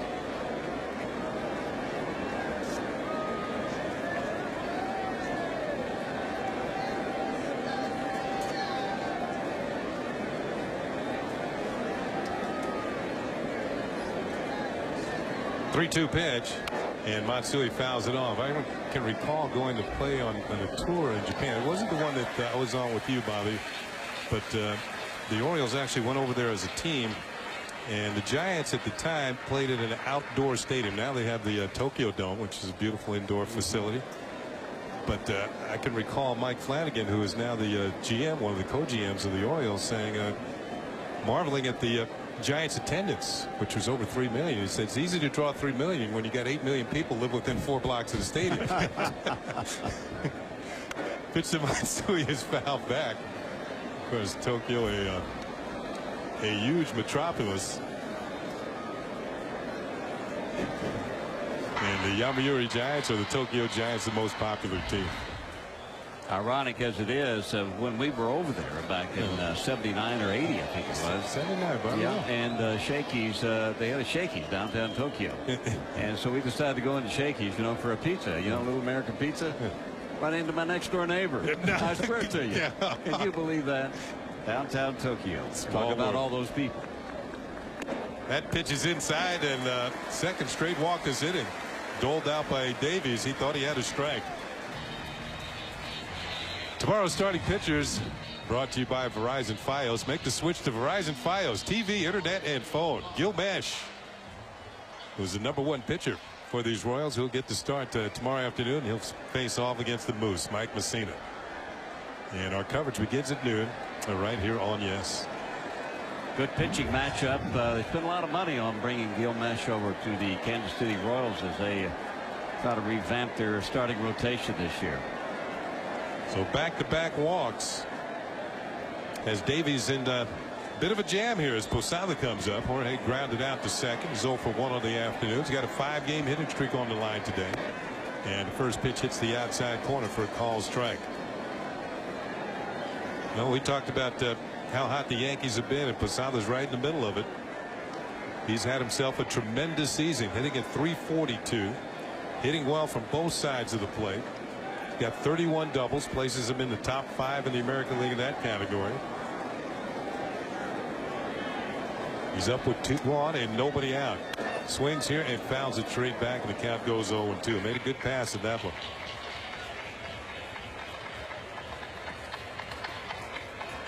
Well, you were a good switch hitter in your career, Kenny, and when you take a look at Posada's stats this year, they're pretty much the same from both sides, left side, right side, power, average, etc. Usually during the year, you know, one side pretty much suffers for some reason or another. I don't know why. Maybe you can add more to that. It's usually the right side because you don't get up as many times, but as Posada squibs to a foul, the count remains, no balls and 2 strikes. That's why I always felt if I got off to a good start hitting right-handed in a season where I wasn't fighting to get my average back up, I was going to have a real good year. And I think my best year average-wise was .328. And that year, I think I hit like .370 right-handed and over .300 left-handed. 2 on. 0-2 on Posada. The Yankees trying to score here in the third, and that pitch is in there for call strike 3. So Davies fights back, picks up a call, 3rd strike on Jorge Posada for his 2nd strikeout of the game. It's an 0-2 fastball that's located on the outside corner. I think the pitch before a changeup where Jorge was a little bit out front. He was probably looking for that pitch again. Instead, Davies came with a fastball and froze him on the outside corner. He pretty much changed his style of pitching here in this inning. A little bit last inning too. He's throwing more off-speed pitches. He threw Hideki Matsui a lot of off-speed pitches, and before that it was mainly fastballs to try to get ahead. And he was missing with his fastball, couldn't locate it, pitching behind in the count, so more off-speed pitches now. Here's Robinson Cano, takes a pitch down low for ball 1. We mentioned the whole Yankee lineup's been hitting. Cano got his average up on the season to .307 with an RBI triple in the first inning, triple to the gap in right center. He now has an 8-game hitting streak. It's like all the Yankees are using the same bat. Just pass it from one guy to the next. Somebody found a hot one, everybody's using it. Here's the 1-0 pitch, and Cano takes a pitch for a call strike. Look like an off-speed pitch. It's one. Here's a Yankee bat rag. And I mean, you don't want to lean up against it. You notice nobody is because you might get burnt. Well, the bats today are like gold. I mean, they bring their own bats out. They take their own bats back in. Several years ago, it was the Bat Boy that did all that for you. And you didn't worry about your bat until you showed up the next day for batting practice. 1-1 pitch, and Cano scalds one foul down to the first base side. A ball and 2 strikes. But they guard them. I mean, you know, they put them in their locker, and nobody's to touch them until they bring them back out for the next day. You know, it's interesting. You mentioned having a bat that you like, because at Cooperstown, the induction ceremonies, Tony Gwynn was talking about his favorite bat. And when he opened up the box, he knew it was going to be special. It had 7 grains in it. And what I mean is, by grains, there were just 7 lines of wood in there that and he called that bat 7 grains of pain. And he used it all season long. One bat. Hit .394 in 1994. Another pitch is fouled off. I don't know. You know, you'd get a dozen bats and you'd take a look at them. Of course, the first thing you take a look at is the grain. And the grain means a lot about how solid the bat will be. I think you'd only get about 2 or 3 bats out of a dozen that really would have the good grain that you really, it felt good to you, and when you took it out and took batting practice with it, it felt good to you. 1 ball and 2 strikes. Now, A-Rod got 5 dozen bats delivered today, so there's a few of them you might like. 5 dozen. Little roller, and off the bat is Davies. Comes up with it, throws it, and it's just in time to get Cano. The runners will move up. That is the second out of the inning. There are also some amazing stats on Tony Gwynn. The most he ever struck out in 1 year was 40 times in 19 years. Wow. He hit 318 or 19 years in a row. He had his first year he hit 287. From that point on, every year he hit over 300. That'll put you in the Hall of Fame. Yeah. There's Peralta warming up in the Royals bullpen as the pitch count is going up for Davies. Of course, Cal Ripken also went in, a former teammate of mine, inducted into the Hall of Fame. It was quite a ceremony. A week ago tomorrow. Here's Benameat, who takes a pitch low for a ball. Benameat was called out on strikes at the end of the first inning. It was quite a ceremony, the most people they've ever had. Over 70,000 people on hand, and the most Hall of Famers they've ever had at one time. 53 of the living 61 Hall of Famers were in attendance for the ceremony. And the most people ever to attend. Yep. Right. Over 70,000. The 1-0 pitch to Benameat is fouled off. In Cooperstown, I don't know if you've ever been up there, but it's a small village. I think it's 2,400 people. And there's one road in and one road out. Route 28 off of Interstate 88. And the traffic on induction day was all incoming. Beautiful up there. Oh, it is. It's gorgeous. And one of our former cameramen, Tony Gambino, is retired and now lives in Cooperstown. Really? Yeah. Don't blame me. Tony, if you ever want to go up to Cooperstown, visit his establishment. It's Java Joe's Coffee Joint. Pitch is lined to right field for Benameat. It's going to be a 2-out base hit. A-Rod will score. They're going to hold up Matsui at third. As Tien has a strong arm and gets the ball back in. But the Yankees have added another run and lead 5-2. As Benameat picks up a run batted in. Well, Tien has got a strong arm in right field, as he showed on this base hit right here. That's supposed to score 2. But Matsui had to hold up because a perfect throw and a strong throw from Tien, who has 12 assists in the outfield this year. And I don't think Matsui would have made it. That was a good throw.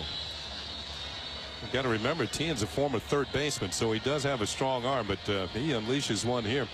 The Royals' record for assists in a season is 17. That's held by Jermaine Dye. So Tien, in his first year in the outfield, has a chance to tie or break that record, as Bob McClure is out there to talk to Kyle Davies once again, and they're going to leave him in here. So I had a great time up at Cooperstown, and congratulations to all the inductees, which includes Denny Matthews, a longtime voice, radio voice of the Kansas City Royals. He's here today, and he was inducted 39 years. He's been the only radio voice that the Royals have had in their existence. So runners at first and third with 2 outs, and Melky Cabrera, who flied out to left field, leading off the second, comes to the plate. Swings at an off-speed pitch, doesn't get it. Strike 1.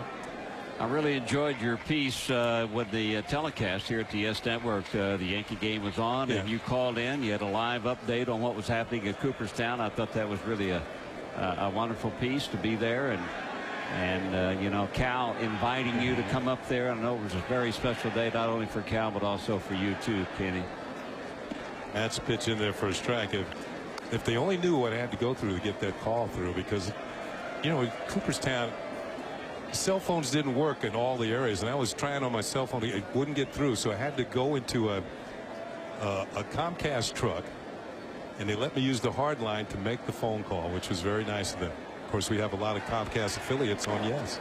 Pitches popped up in the middle of the infield. It's going to be shortstop. Tony Pena Jr. makes the catch, and the Yankees are done here in the third.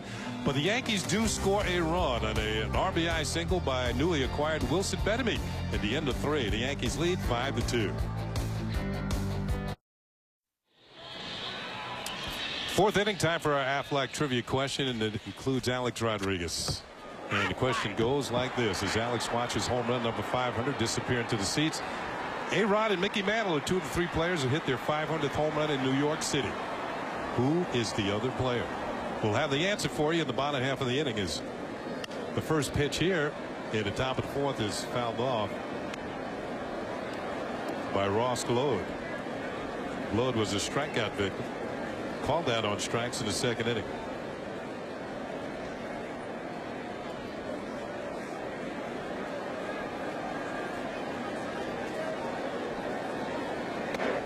There's a pitch to the corner, and it's 0-2. Yankees leading 5-2. We're in the 4th inning.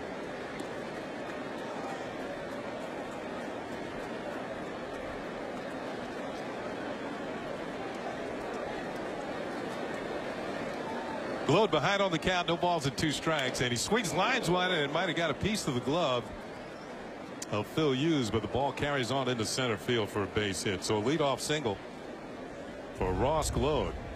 These Royal hitters have paid attention the first time through the order, where Phil Hughes was able to sneak that fastball by on some off-speed counts. You see the real speed right here. Oof. Just misses Phil Hughes, but you know what? He's not getting away with it now. He's going to have to start coming with some more off-speed pitches, kind of set up that fastball a little bit better than he's doing right now. So leadoff man is on. That'll bring up Alex Gordon, who was a strikeout victim, struck out swinging in the 2nd inning.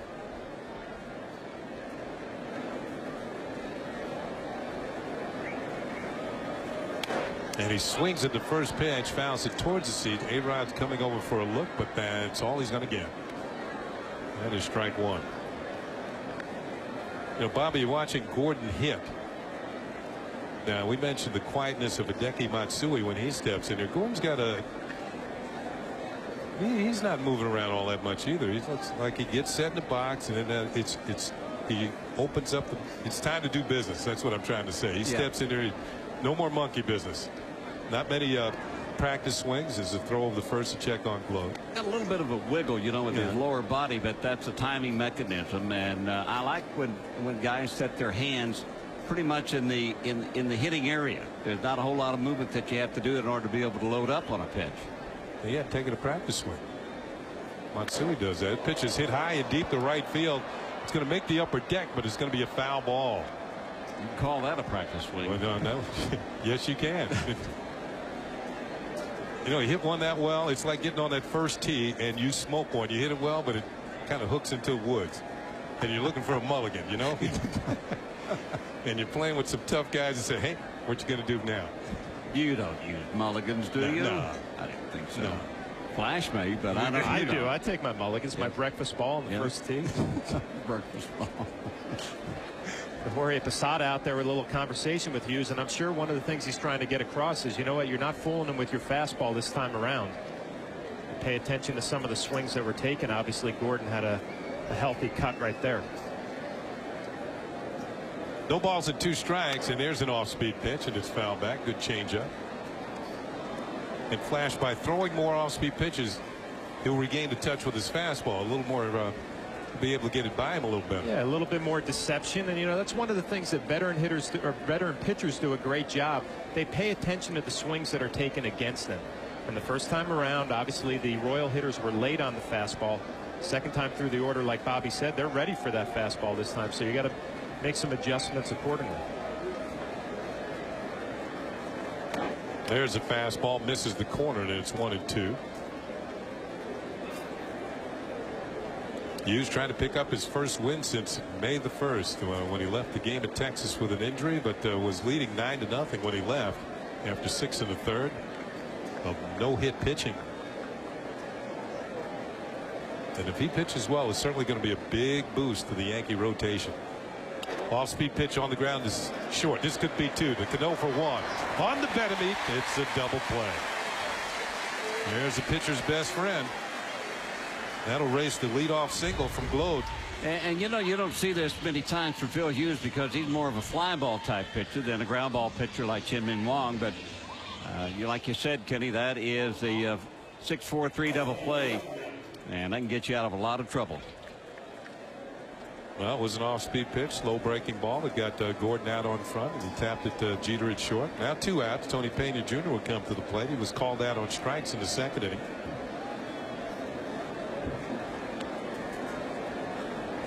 He's been swinging the bat well for the Royals lately. And he will swing the bat. There's swung on and missed for strike 1. Talk about feeling old. I used to play catch with Tony Pena Jr. when he was 12 years old, and I was the backup catcher to that man right there, Tony Pena Sr. And TJ Jr. was around the park, Fenway Park, all the time, and I saw him yesterday, Kenny. I felt like an old man, buddy.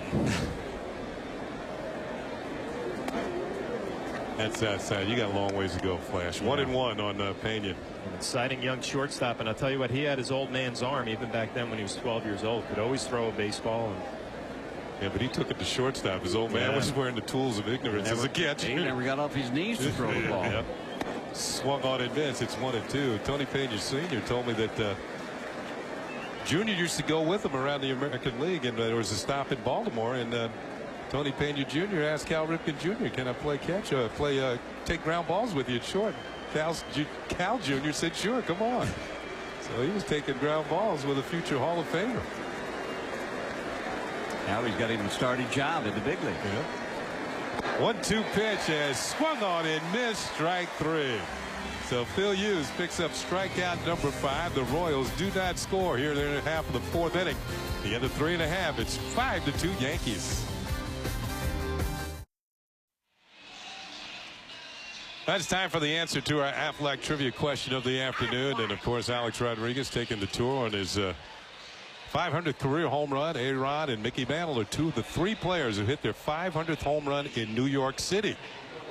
Who is the other player?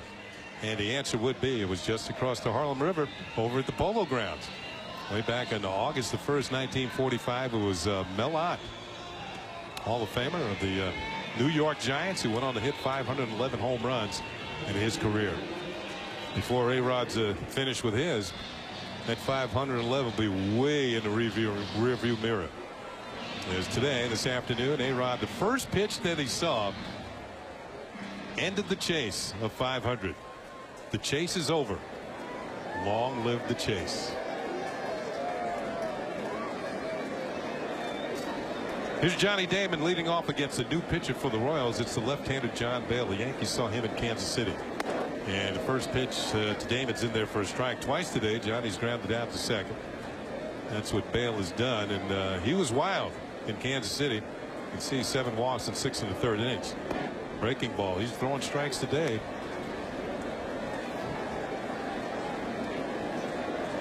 And that's his best pitch right there, Kenny, is that slow curveball. He had a shoulder strain, his lat muscle in the back of his shoulder. Working his way back right now. You see him drop down a little bit. Not an overpowering pitcher. Good slow curveball, a little decent slider. He may not be overpowering, but talking about his lack of control, you know, he's just wild enough to keep everybody honest, especially from the left side. Damon spoils another. Count holds it 0-2. In fact, Bale pitched in the second game of that 4-game series in Kansas City, worked 1 1/3 innings and walked 6 men. Gave up 1 run, only 1 hit, had a couple of strikeouts, but 6 walks really jumps out at you. He'll face Damon, Jeter, and Abreu here in the 4th. Breaking ball swung on and missed, and Johnny Damon's retired. So Bale strikes out Damon, and there's 1 down. What Bale does is get the left-handers to bail a little bit, and Johnny just couldn't keep that front shoulder in long enough. And a good sweeping curveball by Bale does the trick. Well, Kyle Davies was in there. He worked 3 innings, 5 runs, 6 hits, 2 strikeouts, and 2 walks. Gives away the bail here in the 4th as Derek Jeter steps in 2 for 2 with a run scored. He was aboard when A-Rod hit that 500th homer. And this pitch by Bale is in at the knees for a call strike. Jeter with the 2 for 2 now jumps back into 330s. Needs to jump that on base percentage up a notch, back in the 400s. That pitch is low and it's a ball and a strike. You got to believe the Royals will let Kyle Davies kind of digest this game today, the first appearance as a Royal, and then probably tomorrow talk to him about some of the adjustments they want him to make. And you kind of go to work in between starts and see if you can see some improvement in his next outing. That's high and inside. Now Bale actually worked and pitched in Japan the last 3 seasons for the Hiroshima Carp. And worked his way back to the States, now pitching for Kansas City. Jeter hits one hard to the right side for Gruzzolana. Keeps the glove low, comes up with the ball and throws out Jeter. There are 2 down. So the first 2 Yankees have been retired. And that'll bring up Bobby Abreu. Abreu, like Jeter, was on base for A-Rod's historic 500th home run. Abreu had drawn a walk in the first inning. And he's also flied out to center field, so he's 0 for 1. A-Rod is on deck. Looks like look at his uniform. You can tell he's had a busy afternoon.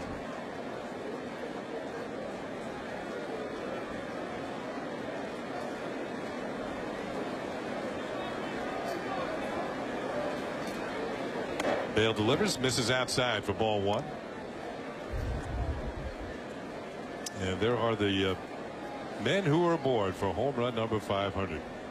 Hugs all around for A-Rod when he got back to the dugout. His teammates were actually waiting beyond the first step. That pitch is in there for a strike, and it's 1-1 on Abreu. And you can tell he's played a ball game today.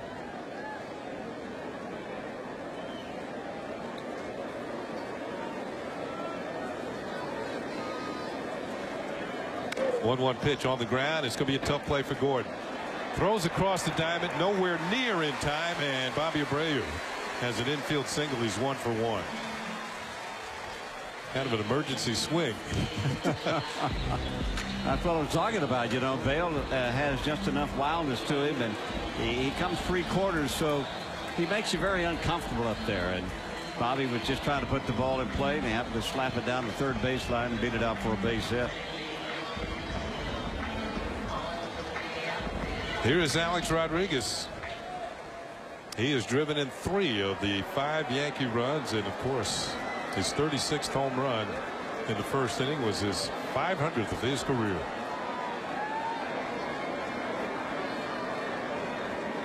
And the first pitch from Bale is down low and inside, ball 1. Well, hopefully she got the picture in the first inning.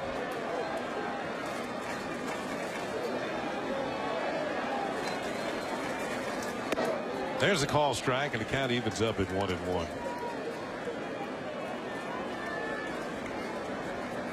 Five players have gotten to the 500 level in the last 7 seasons. You can now make it 6 with A-Rod joining that club.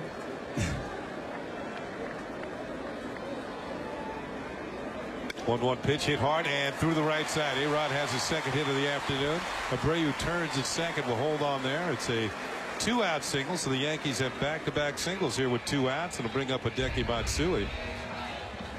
And now the number 500 is done. You really expect Alex Rodriguez to get back on track. A good level stroke right there. Stay on top of the baseball. Gruzzolana shading him up the middle. He just hits it to his left for an easy base hit. And the Yankees are in business with 2 outs. I should mention the other players before A-Rod. Those 5 other players. Now there's 6. The last 7 seasons since 2001. Barry Bonds did in 2001. Sammy Sosa 2003, along with Rafael Palmeiro in the same year. Ken Griffey Jr. followed suit in 2004, and Frank Thomas this year, 2007. Frank doesn't want to be caught. He hit 2 home runs today. Now has 505. Matsui hits one hard over second and into right field for a base hit. Abreu rounds third. He'll score. A-Rod moves over to third, and it's an RBI single for Hideki Matsui, and the Yankees lead 6-2. 3 straight base hits after 2 outs here in the 4th inning, and the Yankees continue to swing the bats well. It all got going with the infield single from Bobby Abreu. Hideki Matsui gets that sweeping curveball we've been talking about, just drives it into right center.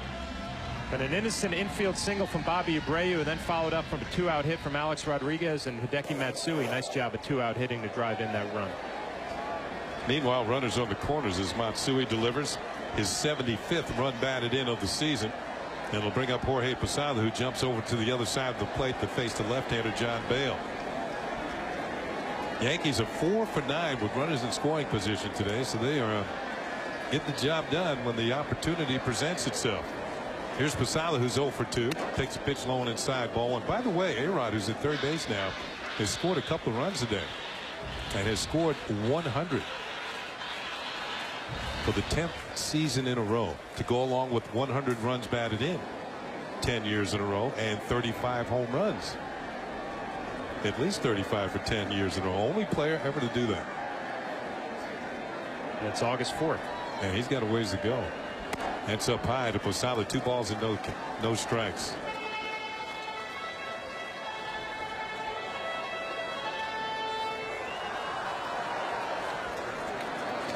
You are looking at the #1 player in the game.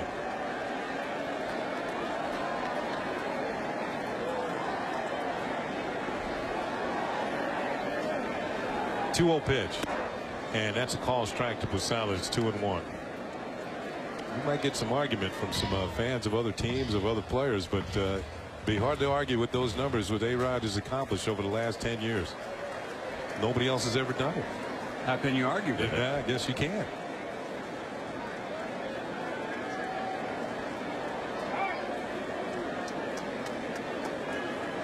Flash, did you say you saw his agent in the stands today? His agent, Scott Boras, was here today. Yeah. Obviously here to cheer him on. And putting on a show for him, isn't he? He might be the guy downstairs with the calculator in his hand. 2-1 pitch, and that's a call strike, and it's 2-2. That calculator is going to have a 3 on the front part of it. Yeah, it's smoking, isn't it? Per year. Yep. 2 balls, 2 strikes, 2 on. The Yankees have a run in here in the 4th inning.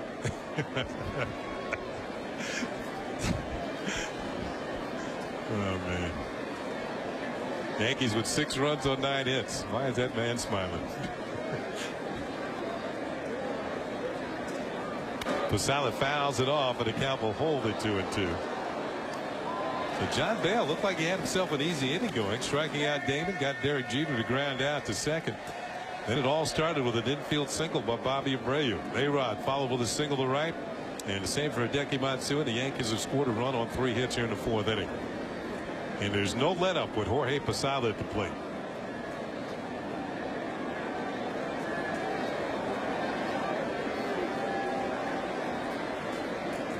Runner goes. The pitch is on the way, and it's a little blooper. First baseman Glode into foul territory, makes the catch, and the Yankees are done here in the 4th inning. But they pick up a run on 3 hits. They leave a couple of runners. We played 4 innings. We're in a good day at Yankee Stadium. Yankees lead 6-2.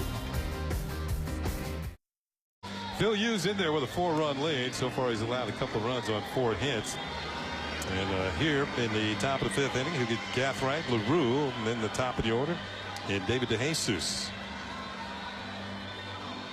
So Phil Hughes getting some run support right in the very first inning when the Yankees scored 4 times. They'll bring up Joey Gathright here in the 5th. Gathright has doubled and scored a run. Gathright has bounced back and forth between AAA and the Royals since coming over in a deal from Tampa Bay last year. But he was having a good year at AAA, hitting it over 340 and scoring a bunch of runs and trying to make his presence known here at the big leagues with the Royals. And the first pitch is low and inside, ball 1. And we mentioned earlier that Reggie Sanders suffered his 2nd torn hamstring, and Reggie, now at 40 years old, feels that that might be his last torn hamstring in the major leagues, that he might not be playing anymore, and which opens up a spot in the outfield for Gathright. swings and misses, and it's 1-1. That's a difficult injury for a younger person to come back from, especially a torn hamstring. You know, one thing having a strained hamstring, but a torn hamstring where the muscle actually tears, got a lot of bleeding, got a lot of fluid in there, and it takes a long time to heal and get back to where you can actually run. 1-1 pitch and a check swing. It's a little low for a ball. Might be time for Reggie just to tee it up.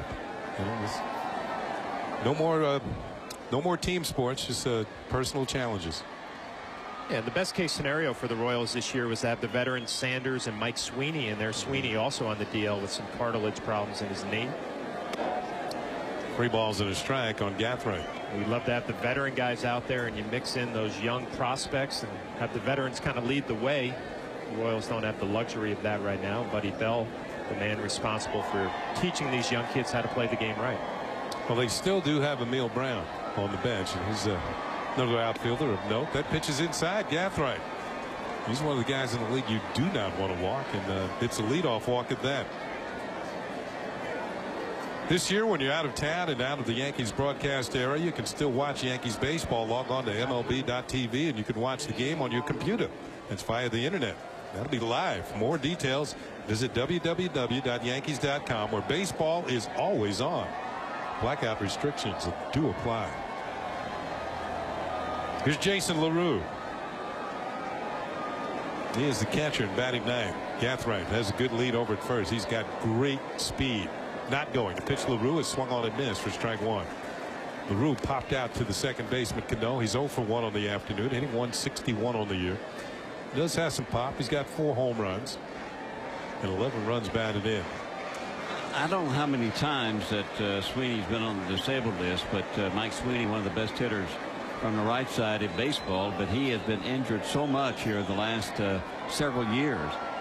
What a veteran bat they could use in this lineup for a full 162 games. Hughes holding on to the ball, and finally LaRue calls time. Trying to take the spring out of the legs of Gathright at first. It's Luis Silverio, the first base coach, with some instruction. Maybe the times on Hughes getting the ball to the catcher's glove. That's always an indication for the runner how what type of jump he might need. Might need a good one, maybe not. Gathright's not going. The pitch LaRue is popped up once again. This is in the short center field. Melky Cabrera coming in, shielding his eyes from the sun, makes the catch, and Gathright will head back to first. There's 1 out.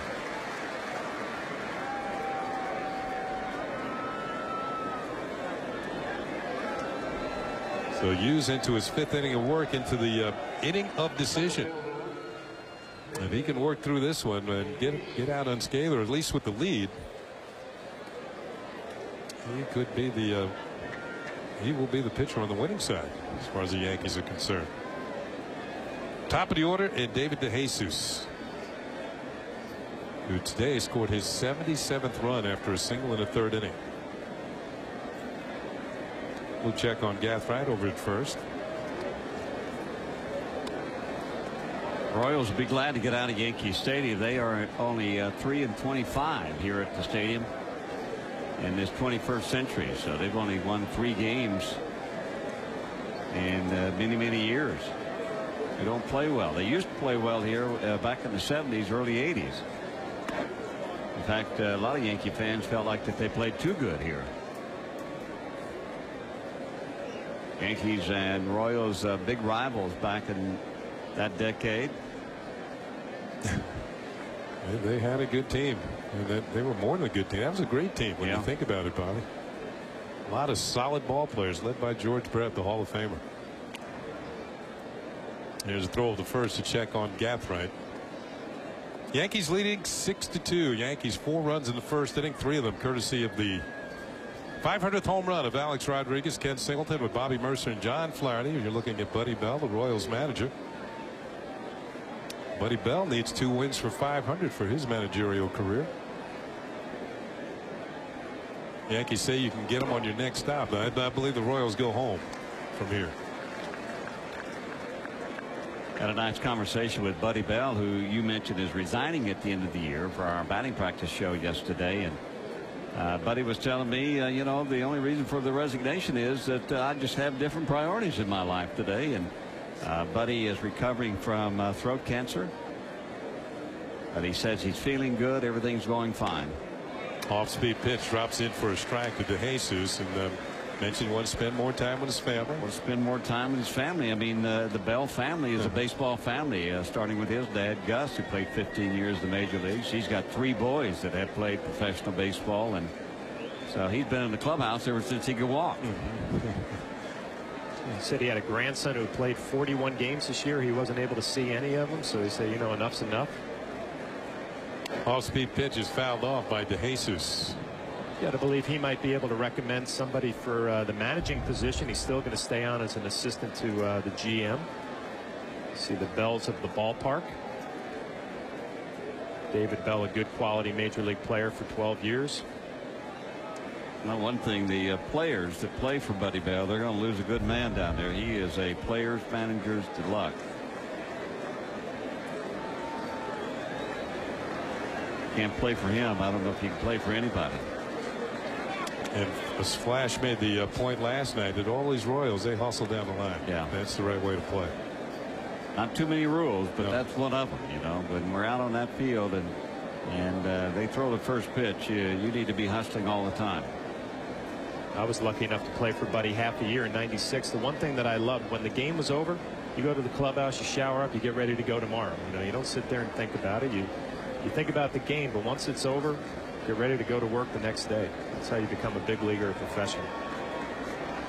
This ball is driven to right field. If it's fair, it could be trouble. This one is gone. A home run for David DeJesus, and it's now a 6-4 ball game. DeJesus with his 6th home run of the year. The 6th home run of the year was on a fastball on a 1-2 count. Phil Hughes tries to go inside. It just runs out over, and it's up a little bit. He had thrown some good curveballs earlier in this count, but he decided to try and sneak a fastball inside and just missed the spot, and DeJesus was ready for it. He has now driven in 3 of the 4 runs for the Royals this afternoon. There's the youngster with the ball. And a lot of fans are happy in Alabama, New Jersey. DeJesus, of course, attended Rutgers University. Here's Grzelcyk. Yankees now lead is now down to 2. Grzelcyk has struck out, grounded out. He's 0 for 2.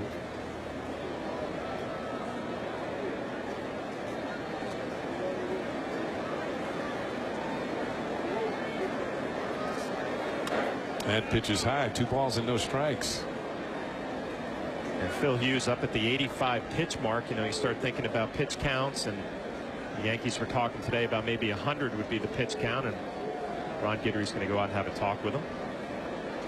This copyrighted telecast is presented by the authority of the New York Yankees and may not be reproduced or retransmitted in any form, and the accounts and descriptions of this game may not be disseminated without the express written consent of the New York Yankees.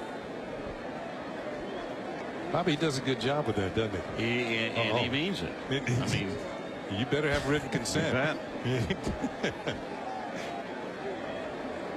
So Guidry back to the dugout. They're starting to stir around in the Yankee bullpen.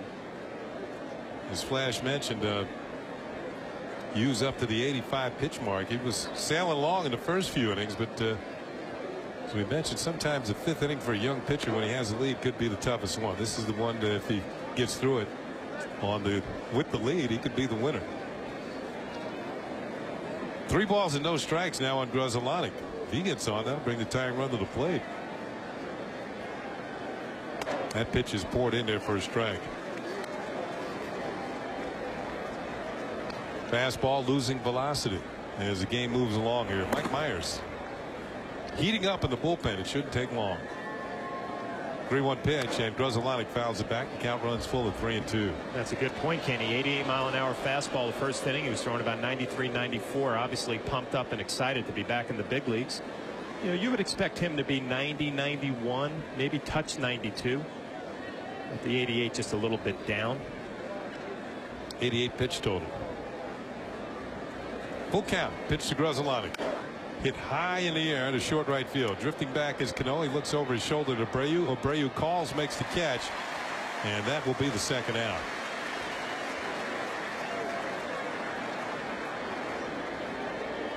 But with 2 down, nobody on, as Abreu drifts back to his position, Mark Teahan will come to the plate. Teahan has doubled, driven in a run. That was in the 3rd inning.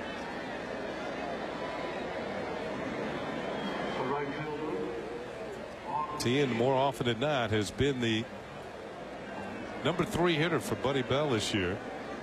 Hit 18 home runs last year. This year he's only gotten 5. His last home run was May the 29th against the Orioles. It's 53 games ago. Bouncing ball towards the middle. Cano's going to have a tough play. He can't get it. The ball stays down and goes on into center field for a base hit. So Teahan has his 2nd hit of the game. And the Royals have their 6th of the contest. A little breaking ball that just kind of hung a bit on the onside part of the plate, but he got some overspin on it. He hit on top of the ball, and once it got by Hughes, no chance for Robbie Cano to pick it up. You can just see that ball scooting through the infield. When that ball has the top spin on it, it seems like each and every time it hits, it just kind of scoots on you. It'd have been very difficult to throw out Teahan, who could really run. And he's at first. 9 stolen bases on the year for the Royals right fielder. Here's Billy Butler. And Butler fouls a pitch off. Butler is 1 for his last 12. He's 0 for 1 with a walk today. Got to wonder if this might be Phil Hughes' last batter, a right-handed Butler, and Glode on deck, the lefty, with Mike Myers warming up in the pen.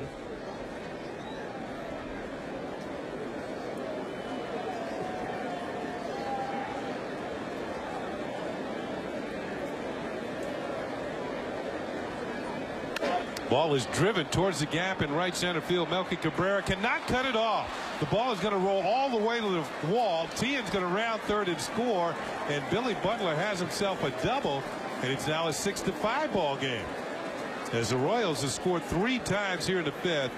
And here comes Joe Torre. He can't wait any longer. See the pitch to Butler. It's out over the plate. He does a nice job of driving this ball to right center. Once Melky Cabrera realizes that he's not going to catch it, you'd just like him to knock it down and hopefully keep Teahan to third base. See, he's got a little slice on it. Just gets by Melky Cabrera. If he can knock it down right there, the possibility of keeping Teahan at third base doesn't happen, and Billy Butler drives in an RBI with 2 outs. So a nice round of applause for Phil Hughes. He can't get the win. He only goes 4 2/3.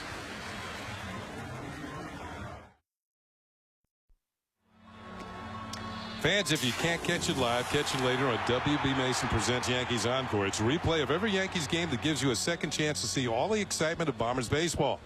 WB Mason presents Yankees Encore later after each game, and again the next morning at 9. It's only on Yes. So Phil Hughes, 4 2/3, 7 hits, including a home run to David DeJesus, 5 runs. He's responsible for Billy Butler at second, a couple of walks and 5 strikeouts, and he cannot get the victory, as Mike Myers comes in to try and pick up the final out in the 3rd out here in the 5th. Where the Royals have scored 3 times, gotten themselves back into the ball game. It's now a 6-5 Yankee lead. Myers will face Ross Glode, who has struck out and singled. So it's lefty against lefty here. First pitch is fouled off for strike 1. By the way, I mentioned that home run by DeJesus. And David DeJesus has done something that no other hitter has done against Phil Hughes this year in the majors or the minors. And that's hit a home run off of Phil Hughes. That's the first one he has surrendered this season. Now, of course, he was on a DL for a lengthy period of time, but David DeJesus reaches the seats in the lower deck in right field. And DeJesus hit number 6 on the year. Swing and a miss by Glode. The old helicopter swing. Count goes to 0-2.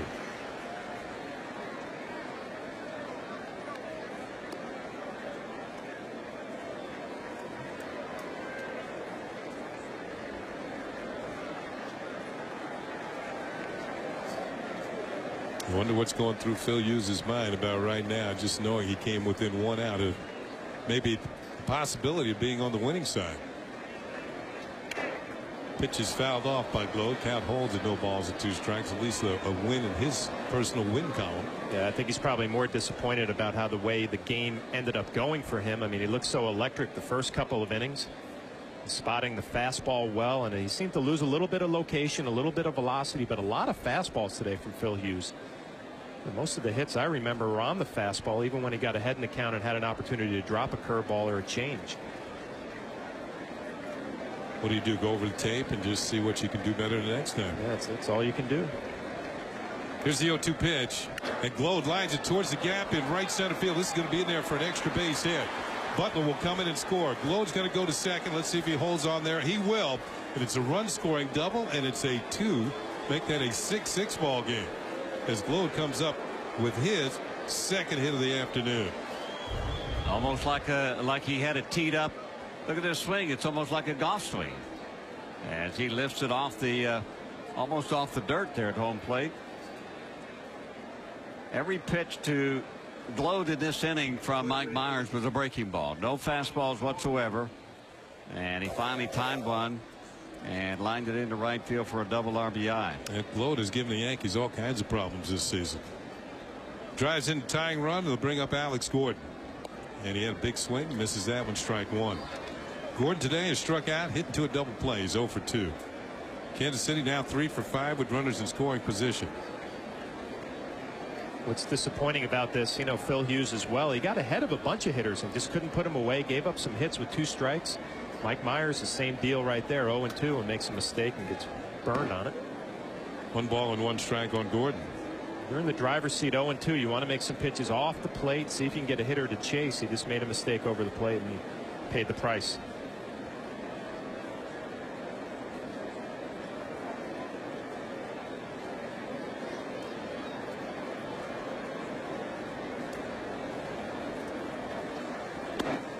Gordon checks his swing. Did he go for it? Yes, he did, said Larry Poncino.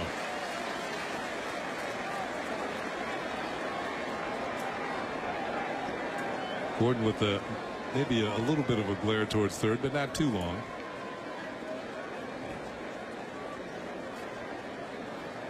You always give that look at the base umpire who rings you up.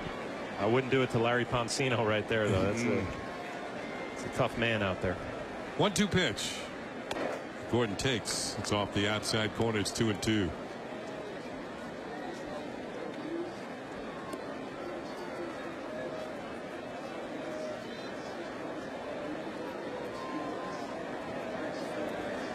Two balls, 2 strikes, 2 outs. The Royals have scored 4 times here in the 5th inning. Knocked out Phil Hughes and tied the game.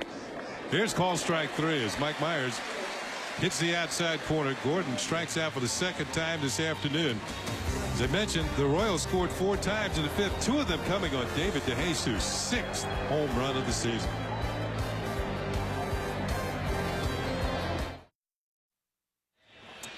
Yankee Baseball on Yes is brought to you in part by Continental Airlines, the official airline of the Yankees, and by Audi, truth in engineering. Well, the truth is the Yankees and the Royals are now tied. We go to the 5th inning. It's a 6-6 game.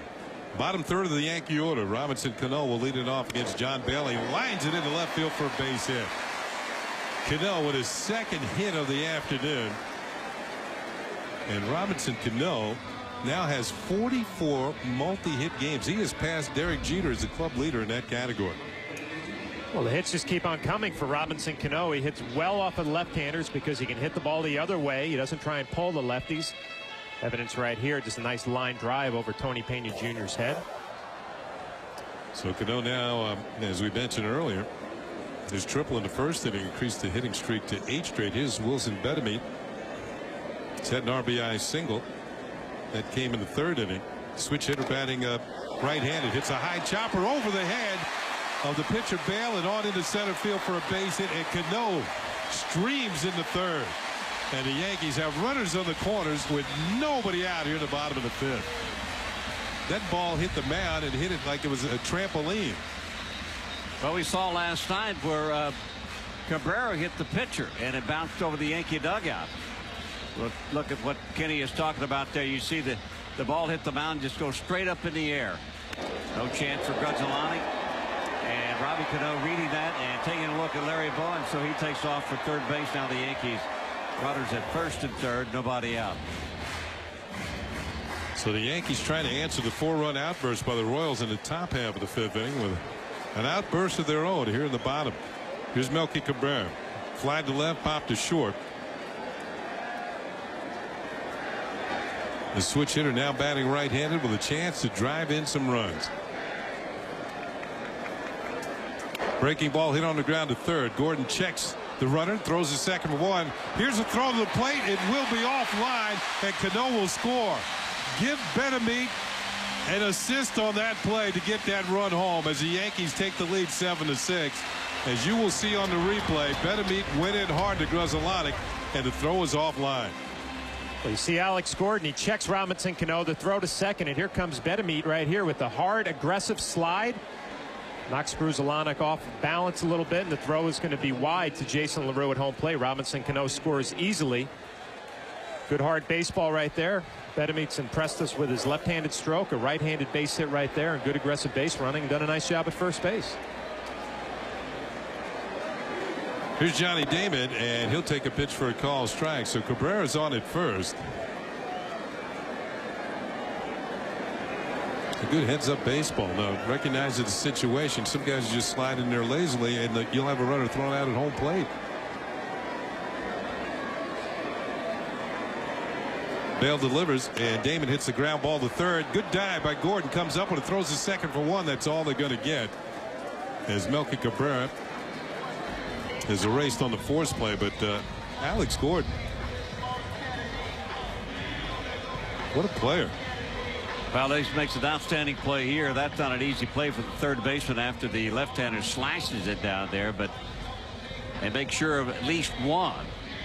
Damon with good speed, but good play by Gordon in third. Not only does he show good offense, but also good defense there. I think he's won about every college award that you could win out of Nebraska. So the Royals go to the bullpen. Yankees have retaken the lead at 7-6. We'll be right back.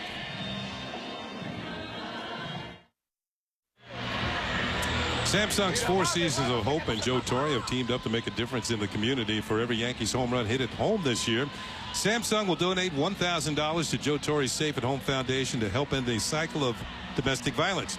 You can join the team and support Samsung's Home Run for Kids by visiting fourseasonsofhope.com or joetorre.org, because a little hope can make a big difference.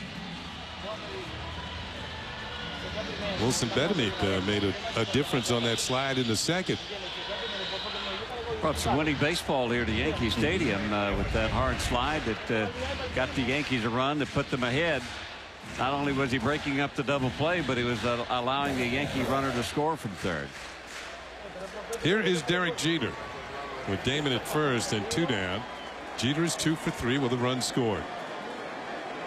Yankees 7, Royals 6. Joel Peralta into the ball game. The Yankees saw him in the first game of the series in Kansas City, and he looked pretty good. 3 innings, no runs, 4 strikeouts against the Yankees that night. The game the Yankees won. Allowed 3 hits in his 3 innings of work. Another throw to first. Damon is back. Damon's next steal will be number 20 on the year.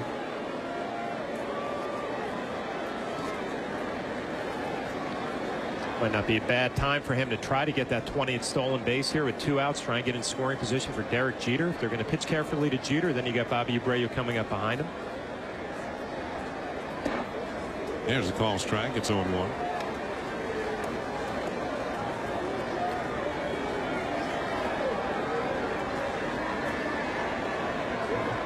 Yankee captain trying to keep this inning going.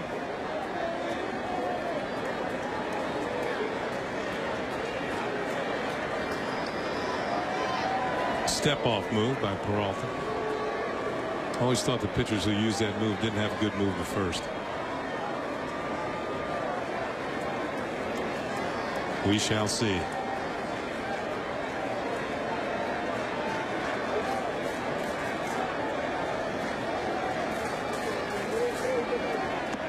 Blown away for a ball. It's 1-1. Another thing with Peralta setting up the way he does on the rubber, he has his left foot closer to the third base than his right foot is on the rubber. So that means he has to bring his front foot further back to throw to first base, and it's going to take a little time.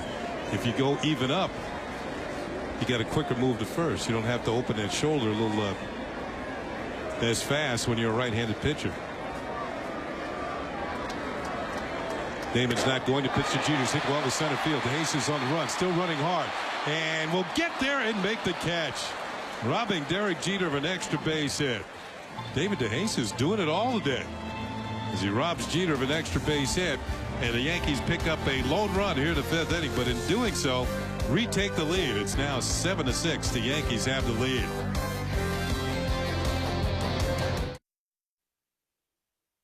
Monday night on Yes, experience an emotional moment in baseball history as Yankees Classics presents Farewell to the Captain. Relive all the drama of the game played on the day of Thurman Munson's funeral. Plus, hear exclusive interviews with Bobby Mercer and Ken Singleton as they share their personal memories of that game. It's the premiere of Yankees Classic, Farewell to the Captain. Monday night at 9 o'clock, only on Yes. Looking forward to watching that, guys. Yeah, Thurman was a captain in every sense of the word. Yeah. One of the great clutch hitters of all time. 7-6, the Yankees lead. We're going to the 6th inning. Tony Pena Jr. is going to lead it off for the Royals. In fact, it's the bottom third of the order that face a new pitcher for the Yankees. It's the right-hander Brian Bruni, hard thrower. First pitch is low for ball 1. The numbers for Brian Bruni, his 49th game. The ERA respectable 3.32, but the walks jump out at you, the 29 in the 40 innings.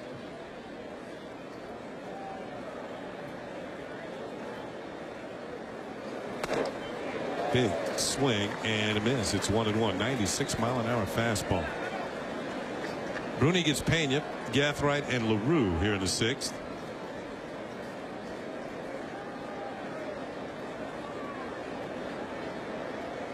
Pena working on a no-contact afternoon. He has struck out twice. That pitch is low, and it's 2 balls and a strike. You know, I guess it's not fair to classify Brian Bruni as a disappointment this year. I mean, his numbers are good, a respectable ERA. But after what we saw last year, you figured the Yankees had him for a full season. He might kind of graduate to a late-inning guy. Foul ball by Pena. And it just hasn't happened because of the lack of control.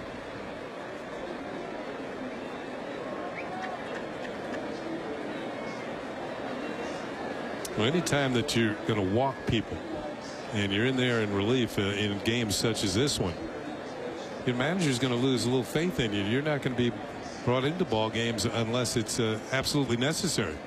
Pitch is fouled off and everybody else has been used.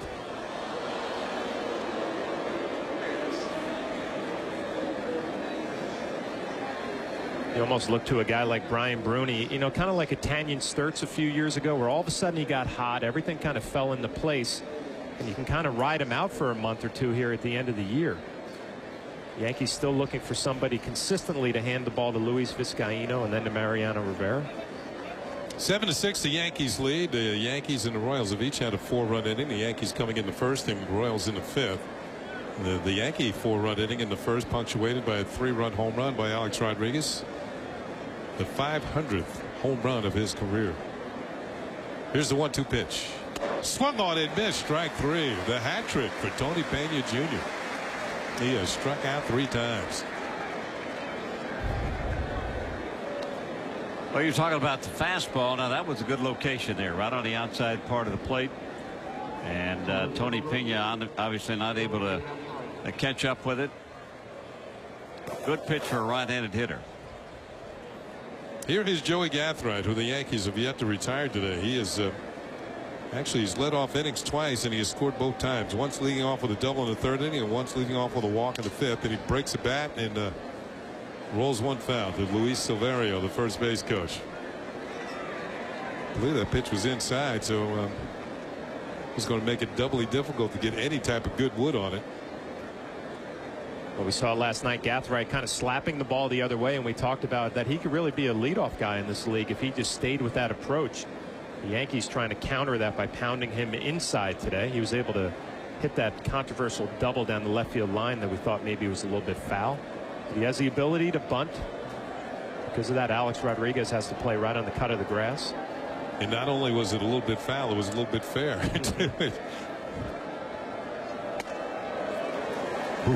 95 on the inner 3rd. Couldn't get around on an 0-2. You can see Alex Rodriguez dropping back with 2 strikes. Gathright less likely to bunt.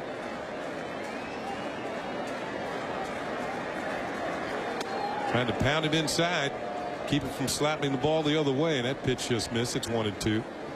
you just wonder how good a bunter really Gathright is. I mean, you know, if you're going to be able to use one of your biggest assets, and that's your speed, you need to be and learn how to be a good bunter.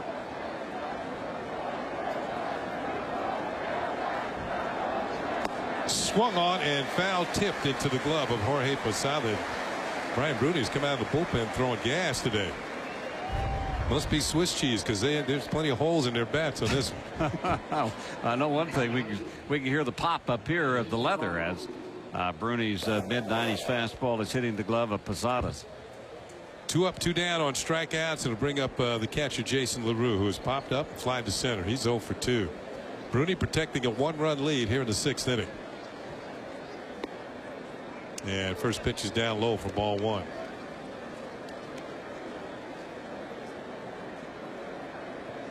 LaRue, who has also been with the Cincinnati Reds in the National League, pops another one up behind home plate, but this will be out of play. Posada thought he might have had a chance as he whipped off the mask, but that one's halfway back on the screen. How do you get a read on where the ball's going? That's what I want to know as a catcher. Oh, usually you could tell by the swing, and obviously your first reaction to seeing the ball and the flight of it will tell you if you have a play. But you know, a lot of times you can tell by the swing whether he's on a pitch or whether the foul ball is going to be straight up or behind you.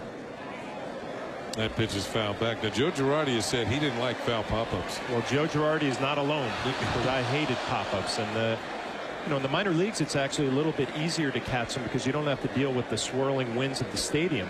A lot of times you'll get tricked here at Yankee Stadium where you look at the flag and which way it's blowing, and you're preparing yourself for the ball to go that way, but the winds swirl here. 2 balls and 2 strikes on Jason LaRue. Brian Bruney trying to have a 1-2-3 inning here in the 6th. The Royals have been retired in order, only 1 other inning, and that was the first. Low and away, full count. Actually, here at Yankee Stadium, when the ball actually carries better with the if the wind's blowing from left to right, it actually carries the opposite direction better because of the big stadium, and when it hits the stadium, it just kind of, like you were talking about, there's lots of swirling going on. 3-2 pitch on the ground for Alex Rodriguez. A nice hop as he closes the hole, throws on the first offline and by Bitterman. And LaRue is going to be safe. I believe a more experienced first baseman would have come off the bag, made the play, and made the tag. But Bitterman tried to maintain contact with first base with his foot. See the throw from Alex. It'll take Bitterman up the line here. And like you said, Kenny, probably come off the bag, catch the ball, and then put the tag on LaRue.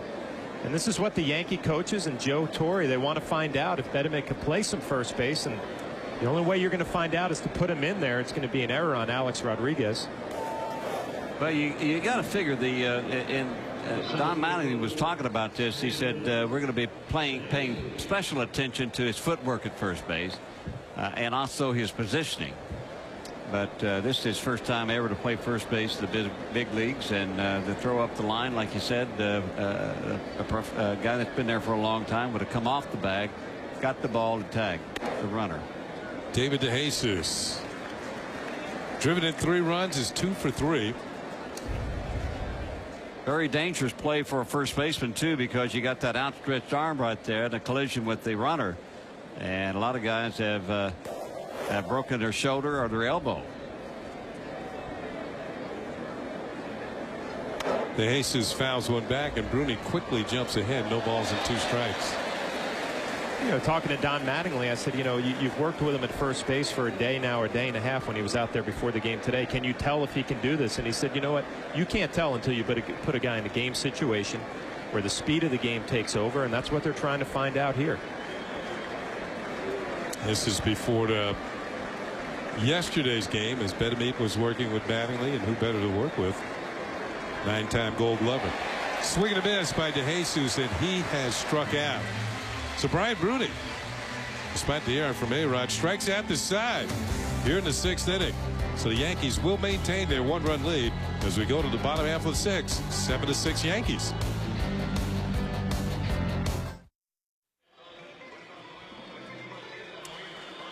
Yankees up by a score of 7-6. It'll be Abreu, Rodriguez, and Matsui for the Yankees here in the 6th inning. The Yankees at one time had a 4-0 lead in this ball game. They have never trailed. And Abreu has walked and singled and also flied out, so he is 1 for 2. And the first pitch from Joel Peralta is high for ball 1.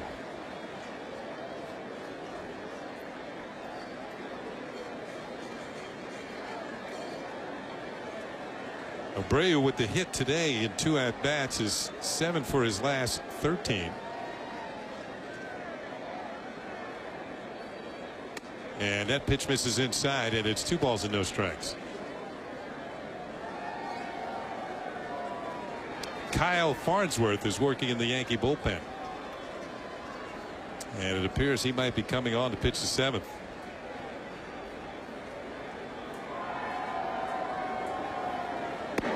Abreu takes another pitch, and this one's outside. 3 balls and no strikes. So Peralta just 1 pitch away from putting the leadoff man on for the Yankees here in the 6th inning.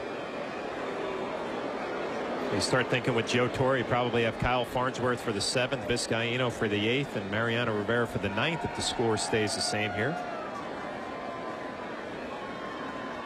3-0 pitch is poured in there for a call strike, and it's 3-1.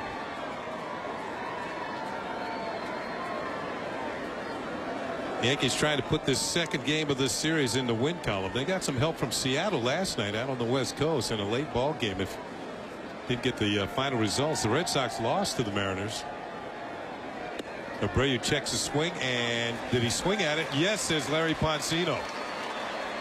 When in doubt, ring him up. And Abreu's going to have to come back, grab the bat, and it's going to be a 3-2 count instead of ball 4. Take a look right there. It didn't look like he swung to me. Larry Poncino's the man who makes the decision right here. See right, Bobby Abreu's not happy with the call. So now the count is full. Instead of the Yankees having a leadoff man on, we'll see a 3-2 pitch from Peralta to Abreu. And now you bring Peralta's best pitch into the equation, his split finger fastball. Probably wouldn't throw it unless he had a chance for the strikeout. You might see it here. 3-2 pitch is hit high in the air to deep center field. DeJesus on the run, looks up. This one is gone. A home run for Bobby Abreu, and the Yankees lead 8-6. Thank you, Poncino, for bringing me back for one more pitch. Actually, it looked like it was ball 4. I mean, it was up out of the strike zone. I don't think it was a strike. But Abreu, boy, oh boy, what a sweet swing he has. And this is over the center field wall. Good effort by DeJesus, but he just couldn't get there. It was too far and too gone. Home run number 11 on the season for Abreu. Leadoff homer here in the 6th. Here's Alex Rodriguez. And A-Rod takes a mighty cut and fouls it back. A-Rod's had a perfect afternoon. He's 2 for 2 with a walk, 2 runs scored, and 3 runs batted in. If you missed it in the first inning, A-Rod made history here at the stadium. August 4th, 2007, the 500th home run of his career. To give the Yankees a quick 3-0 lead. They lead it now 8-6 here in the 6th. And A-Rod swings, drives one, straight away center field and deep. DeJesus back and makes the catch for the out. Yankees are teeing off somewhat on Peralta here in the 6th inning.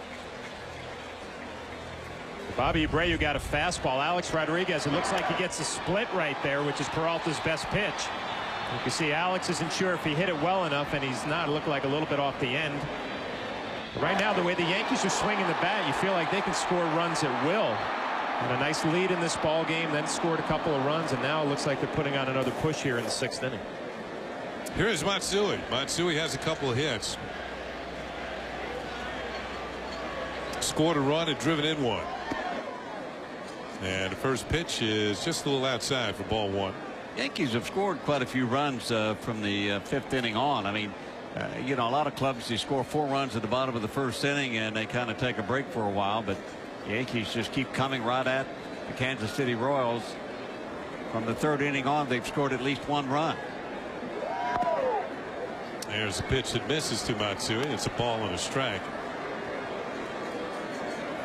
The Yankees with their latest push to score runs. For a while there, they were trailing the league leaders in runs scored. David Risky is up in the Royals bullpen. Matsui takes a pitch, and that's inside. 2 balls and a strike.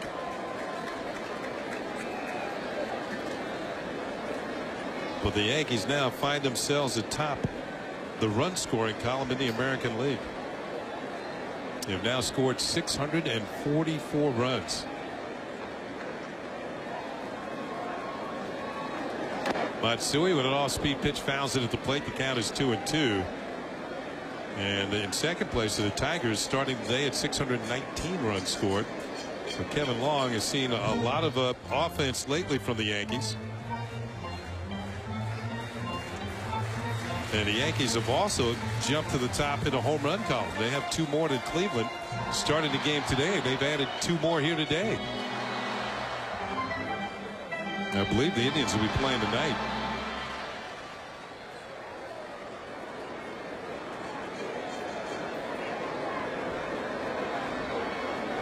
Two balls, 2 strikes on Hideki Matsui. 1 out and a run in for the Yankees in the 6th inning. Off-speed pitch is hit high in the air to short right field. Coming on his tee in, and he will make the catch for out number 2. Fans, you want to stop by and visit our friends at J&R Music and Computer World.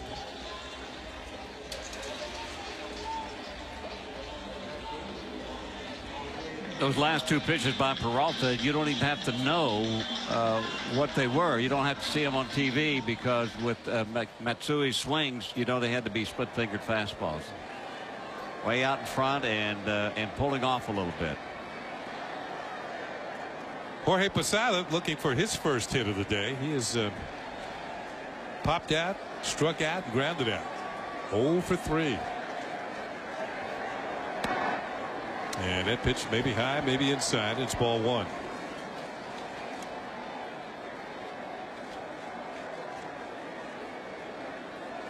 The Yankees trying to win the game today, which would mean they would win the series by winning the first 2, but then going for the sweep tomorrow. Posada takes down low at 2 balls and no strikes. They'll have Mike Mussina on the mound against the veteran Gil Match in a matchup of some talented pitchers. And we hope you'll be with us right here on Yes.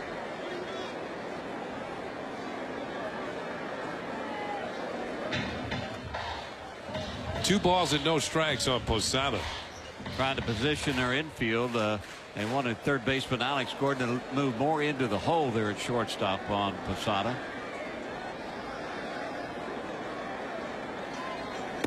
There's a call strike, and it's 2-1.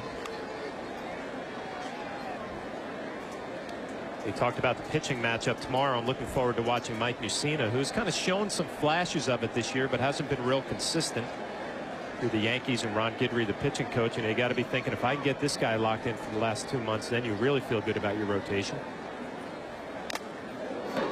Fouled off the mask of LaRue.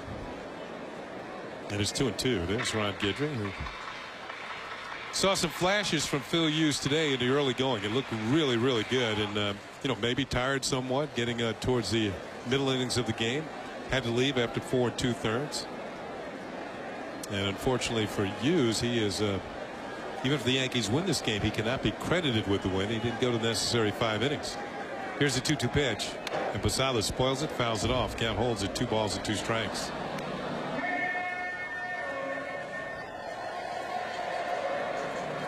Yeah, if you're going to make a push at this division, you know, late in the last couple of months here, you really have to feel good about all 5 of your starters, knowing that when they go out there, you feel like you have a chance to win. And right now, you know, you feel good about Wong, Andy Pettit. Roger Clemens had a rough one his last outing, but you know that's going to get better. Phil Hughes is an up-and-coming young right-hander, but Mike Mussina is really the key if you can get him consistent. Posada takes, and the count is run full at 3-2. I think one thing you always have to remember, on the good teams, it's almost as if you have to sacrifice personal numbers for team gain, which means even if Hughes does not win the game today, he gave the Yankees a chance to win in the early going. And if they win the game, everybody's going to be happy, and they'll be back here tomorrow going for the sweep.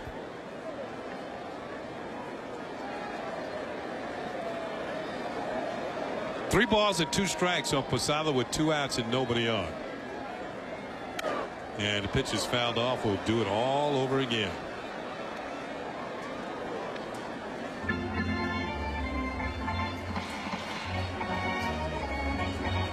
Joel Peralta, the 3rd Royals pitcher of the afternoon. Kyle Davies started, went 3. Gave up 5 runs on 6 hits. John Bale followed him. And he worked an inning and 2/3 and gave up 5 hits.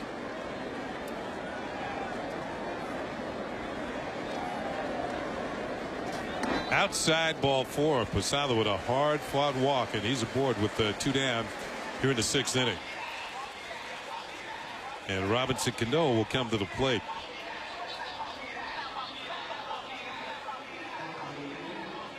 Cano has been particularly effective on his homestand. He is 4 for 6 in this series and 9 for 18 on the homestand.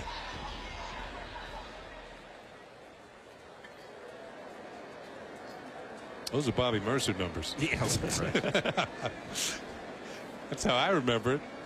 It's there in black and white. All you have to do is go to baseballreference.com. Right. You don't even have to carry books around with you anymore. First of all, I didn't hit triples. Well, Cano has tripled today. He's also grounded out and singled, driven in a run, scored a run. Swings at the first pitch here and fouls it back off to the left for strike 1. Robbie's a free swinger, but right now he's on just about every pitch that the pitcher throws up there. Early on in the season, you know, he was swinging pitches over his head in the dirt. But if he gets a good pitch to hit, he's going to hit it hard someplace. That's just the kind of momentum that he has going for him with the bat right now. And what a good feeling to have, too, because the ball looks big and the game just kind of slows down for you.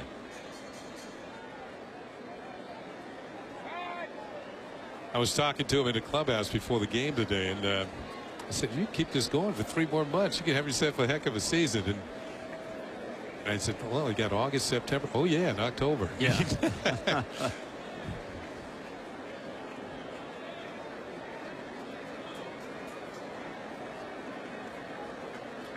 And he readily agreed. 1-1 pitch, and he swings, drives with this one to the corner in right field, and it's going to be off the wall, just missing a home run. Cano will get into second as Posada moves into third, and Robinson Cano with his 3rd hit of the afternoon.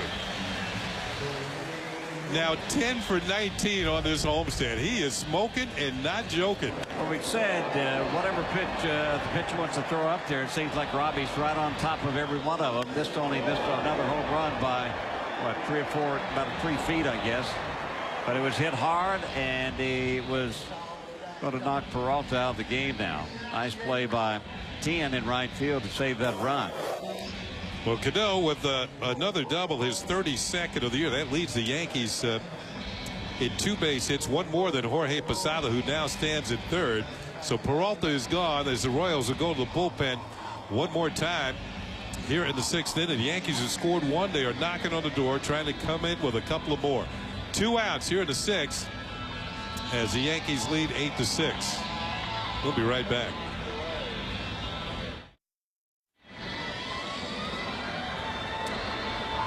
Well, the Yankees have runners at 2nd and 3rd. They have a run in here in the 6th inning, courtesy of Bobby Abreu and a home run. And they go to David Risky, the former Cleveland Indian reliever, making his 47th appearance of the year. And he's got a good earned run average, 2.22. And only 42 hits in 48 2/3 innings, 19 walks and 39 strikeouts. He is one of the A players out of the Royal bullpen. And he's got Wilson Betemit to deal with. Betemit today is 2 for 3. He's singled twice and struck out. He's driven in a run. 2nd and 3rd, 2 outs. Yankees trying to increase an 8-6 lead here in the 6th inning. The pitch to Betemit is outside for ball 1. The New York Yankees offensively during this great stretch that they're going through, they've done a great job of hitting with 2 outs. Those are the hits that really deflate an opposing ball club. Wilson Betemit has found himself in that situation right here.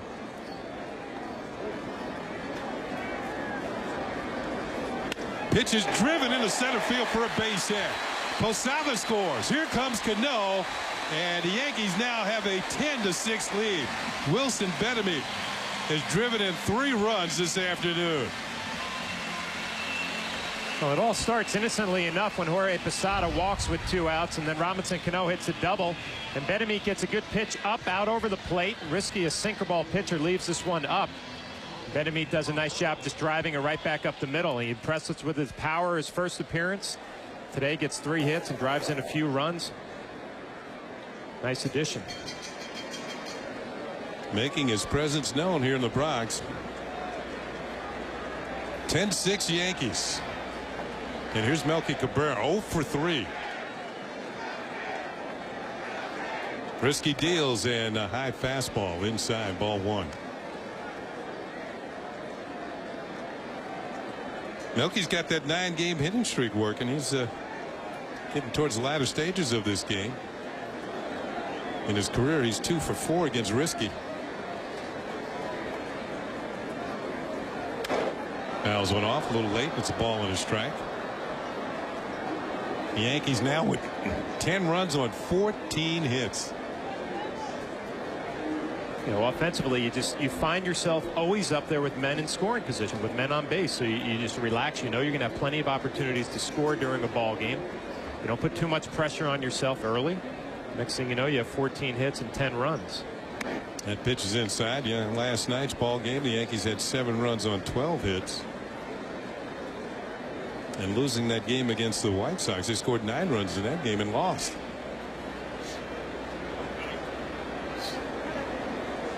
When you're going bad offensively, you get an RBI situation, you kind of press because you know you might not have that opportunity later in the ball game. It's not happening now. Melky fouls one back, 2 balls and 2 strikes.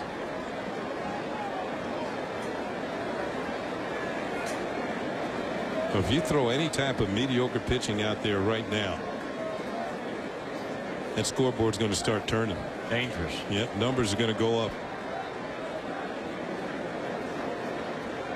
And it's because everybody in the lineup is finding a way to contribute. Here's a toss over the first to check the Betemit.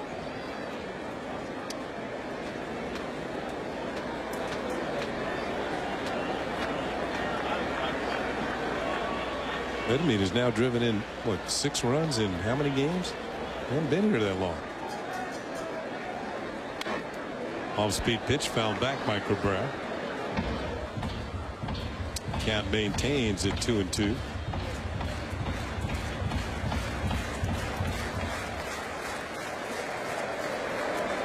In exchange for Scott Proctor, who went to the Dodgers.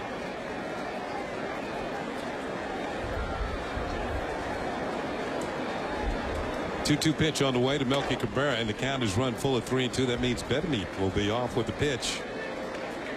Extra base hit might score him all the way from first base. How about if you're an advanced scout for the Toronto Blue Jays sitting here watching this game? What kind of report do you set? I mean, you can't pitch around anybody right now. Johnny Damon's swinging the bat. Well, everybody 1 through 9. The runner goes. The payoff pitch is hit in the air and towards the gap in right center. On the run is DeJesus. The ball will clear him. Rolls all the way to the wall. Betemit rounding third. He will score. And Melky Cabrera with a 2-out double. And the Yankees now lead 11-6. Well, Melky extends that hitting streak with his at bat here in the 6th inning as the Yankees continue to come up with those key hits with 2 men out and scoring runs. And Melky off to the races with a double, and he picks up his 2nd RBI of the game. And now the Yankees will lead it 11-6.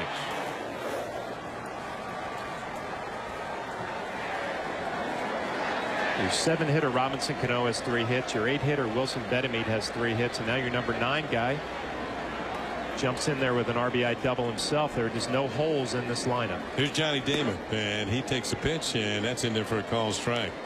So Melky now with a 10-game hitting streak, as Bobby pointed out, picks up a run batted in. Yeah, what would that Toronto scout say? Just hold the ball. Let the time run out. Yeah. Okay. You'll get the reports from the advanced scout, and he'll say, you know what, you might want to pitch around this guy in this situation because there are 2 or 3 other guys who are struggling. Not the case here with the Yankees. Damon working on an 0 for 4. Ken Singleton along with Bobby Mercer. John Flower. The Yankees offense is clicking. They scored in every inning but 1 and lead 11-6. Ball in the dirt. Good stop by Jason LaRue. Melky Cabrera cannot advance. Well, what a difference a couple of months will make, you know, because early on when this offense wasn't clicking, people were saying, what in the world is going on? You know what I'm saying? And now this offense is showing its potential, and everybody's saying here in the month of August, what in the world is going on? Who do you pitch around? How do you stop this offense? That is ball 3 to Johnny Damon. You hate to say that it almost feels like the Yankees can just put the foot down on the gas pedal and score runs at will right now, and you hate to say that because they're trying to score runs every inning. But you know, once this ball game got tight again, it's like they just put the hammer down and drop a 4 spot on you in the 6th inning, and they're not done yet. Damon rips one foul in the home plate area. The count is full at 3-2. Yankees with their second 4-run inning of the ball game. They also had one in the first. Robinson Cano has been a big part of it once again. He's got a triple, a single, a double. He's driven in a run, scored 2. Just a home run shy of the cycle.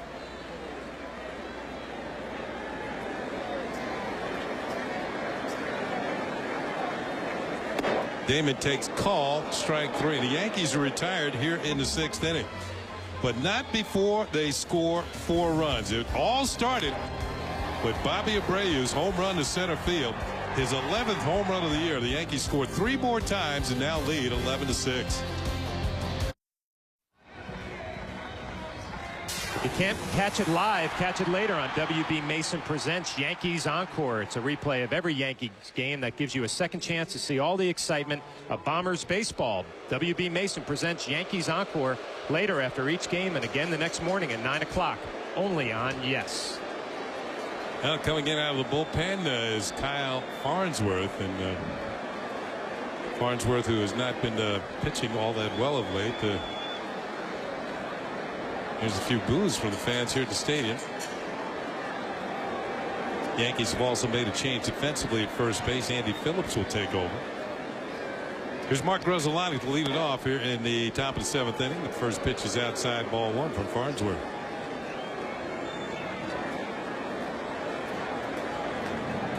Well, with a 5-run lead, here's a chance for Farnsworth to kind of get his act together and throw something positive up on the scoreboard there. There's a pitch in there for a call strike. And it is 1-1 on Grudzielanek, who is 0 for 3 this afternoon. There's a guy who's been red hot. He came in 35 for 85 since coming back from the DL. There's a pitch that misses, and it's 2 balls and a strike. You know, Kenny, you watch Farnsworth pitch, and, you know, obviously he's got the good fastball and the tight slider. He just threw one for a ball right there. But you pay attention to some of the swings against him. Obviously, the hitters see the ball very well when he delivers it to home plate. Pitch is fouled back, 2-2. So you start thinking maybe about different ways to create a little deception, you know, and Kyle's a veteran pitcher, so you're not going to change too many things mechanically, but maybe you keep that front shoulder in there just a little bit longer and see if you can hide the ball just a little bit better. Because the velocity is obviously there, but the hitters are telling you that, you know, they see the ball pretty good. 2-2 pitch is lined into left field, and it's a base hit. So Grudzielanek picks up a leadoff single here in the 7th inning. It'll bring up the number 3 hitter, Mark Teen, who's had a good day. And when you're scuffling a little bit and you make a mistake, a good hitter like Grudzielanek is going to put it into play, and he doesn't hit it awfully hard, kind of out in front. He's ready for the fastball, and he gets a slider that's 88 miles an hour, and he just kind of flips it into left field. When you're going through a bad rut, you don't get away with any of your mistakes, and Grudzielanek just made him pay with a base hit right there. Here's Teen, who has doubled and singled, scored a run, and driven in 1. Man on, nobody out here in the 7th, and the first pitch is a little outside for ball 1.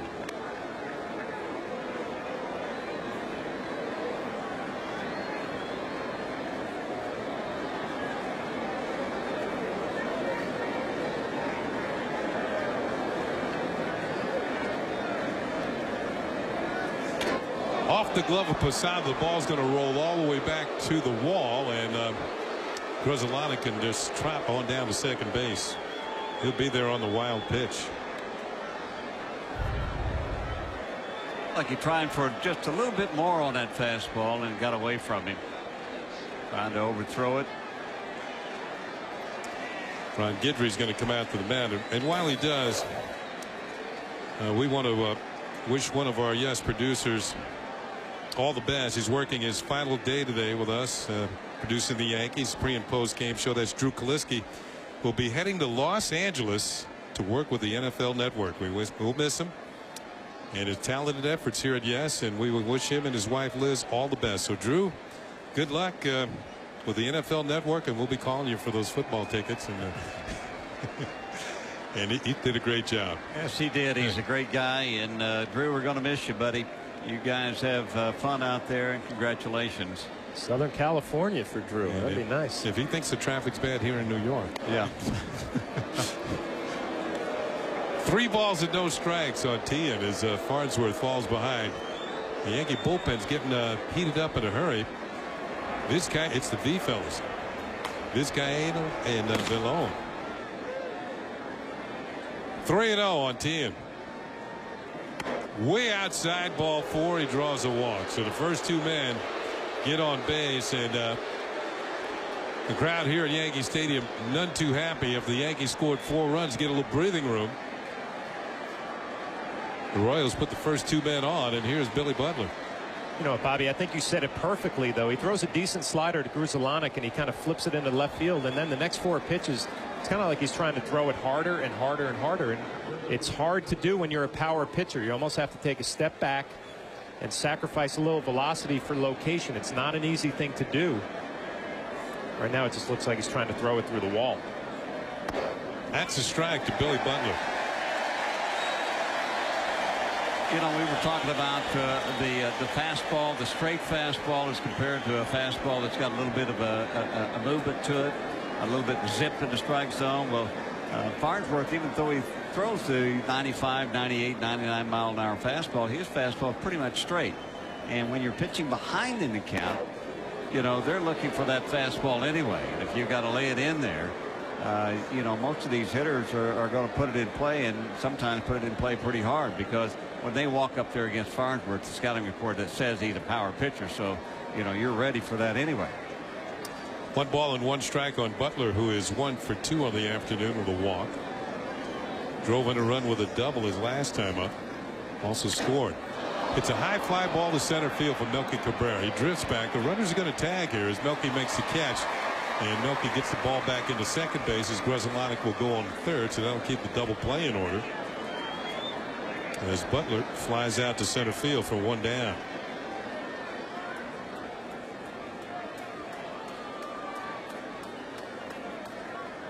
If you're Jorge Posada right here, the catcher for Kyle Farnsworth, you have to find a way to slow him down. See Jorge giving the signs with the first and third, possibility of a double steal situation. Do you do that every time? The signs? Yeah. Yeah, there's a sequence of signs that they'll give, and then if Joe Torre wants to switch the signs during the at-bat, where maybe the count is working against him or for him, he'll switch up the play. But you have to find a way to slow Kyle Farnsworth down, and I don't know if that's calling more sliders or taking more time in between calling pitches. Glode will foul a pitch off. Glode is 2 for 3.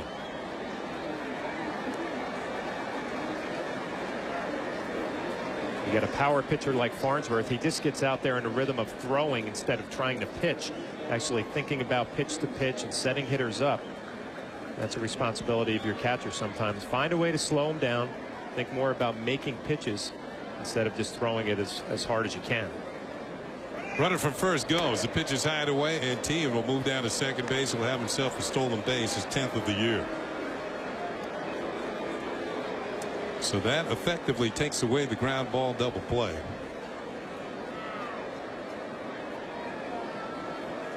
And Glode has a chance to drive in a couple of runs. And we mentioned earlier, he's been one of the hotter hitters for the Royals. He was 12 for 24 in the recent homestand, and that included the visit from the Yankees. It's a high fly ball to medium left field. Runner tags at third. The throw goes to third, and it's going to be a sacrifice fly for Ross Glode. The Royals have scored a run. It's now an 11-7 ball game as Gruzelanek scores from third. You can see the glasses are down because the sun is a factor at this part of the game right now, and Matsui With those glasses down, throws back to third base. No chance to throw out the runner at home. So give Gload an RBI, his second of the game. Rosalana getting congratulations. He scores for the first time today. And here's the rookie, Alex Gordon. Gordon's had a rough day. Struck out twice and hit into a double play. There are some days when you feel maybe I just shouldn't have come to the ballpark. Pitch is low for ball one. Get those days you strike out 3 times and then you finally put the ball in play and you hit into a double play. Your hitting instructor said, just go up and try to put the ball in play someplace. Yeah, exactly. You know? That's outside. It's ball 2. 2 balls and no strikes. Then you know when you come back to the dugout, it'd been better off by striking out. Well, yeah, you come back, you say, if I'd have struck out, you know, it'd only be one out. Yeah.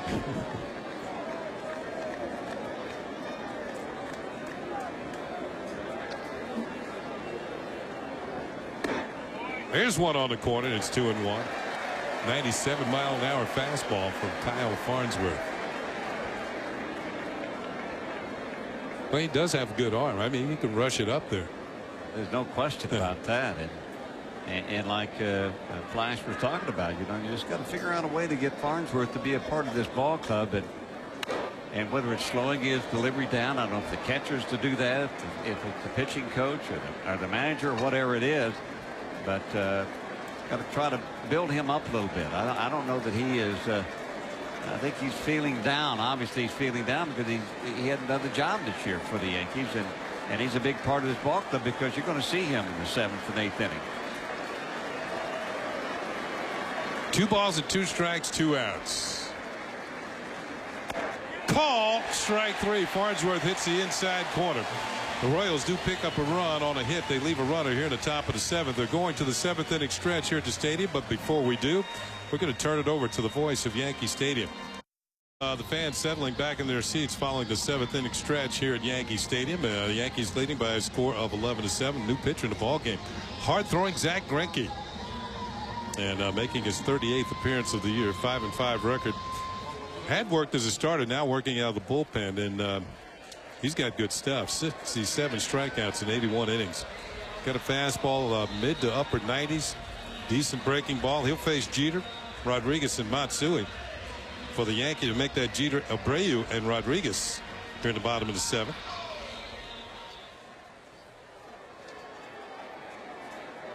Greinke's got a good arm. He's got all the pitches, fastball, curveball, and pitching out of the bullpen, I think, is settled in with him pretty good. I mean, he's done a good job out of the bullpen for being a starter.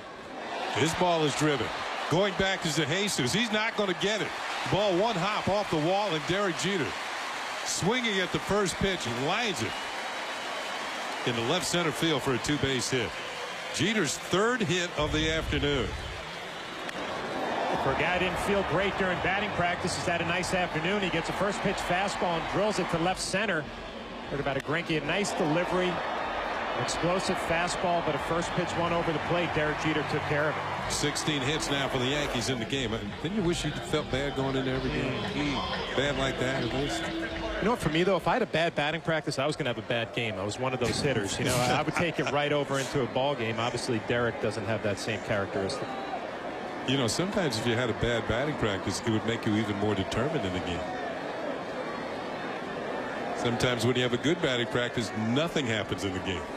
Now, what makes a good batting practice? So, well, you feel like you're spraying the ball all over the field, you know, yeah.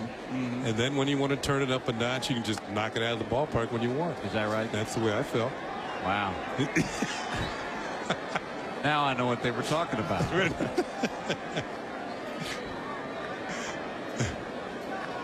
Yeah, just turn it up a notch and hit it out anytime you want to. I guess, Bobby. I don't know. I don't know how that feels. With a couple of flares over the third baseman's head and pull one into right field upper deck. Meanwhile, with 1 strike to count on Abreu, it's 1-1 now. But I tell you, Larry Poncino, if you even think about swinging it, you've got a call rung up on you. It's 0-2 now. Well, it worked out the last time for Bobby Abreu. Next pitch, next swing was a home run. So he is 2 for 3 today. Scored 3 runs and driven in one with that solo homer that Flash was talking about. They came in the 6th inning. It was number 11 on the year for Abreu. Slider, and it's a good stop by LaRue. It's a ball and 2 strikes. No, you can't hit him at will, Bobby, but I'm just saying you try and crank it up. What did he say? you crank it up and you hit the ball out of the ballpark when you want to. Well, okay. if you can, you know, there's nobody that good. I mean, even Babe Ruth popped up, and A-Rod did too every once in a while. But not today.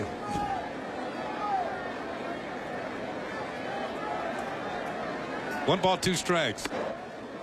Oh, that's a blistering fastball. 96 miles an hour inside, 2-2.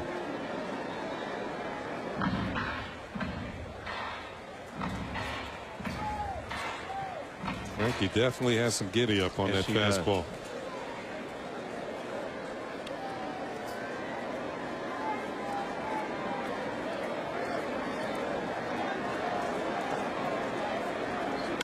Abreu lines one into left field.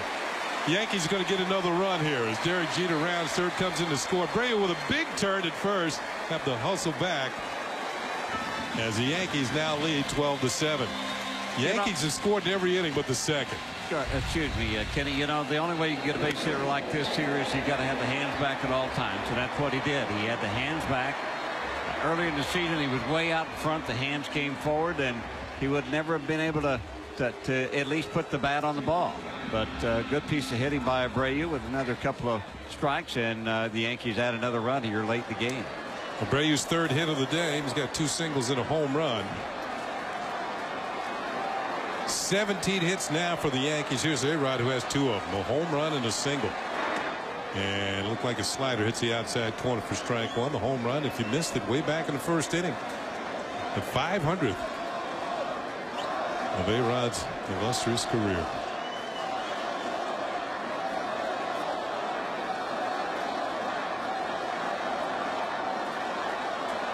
You know, when you've been a starter your whole career and they put you in the bullpen, then one thing that the starter does when he goes to the bullpen, he doesn't have to kind of pace himself, you know, as a starter, try to get through 6 or 7 innings.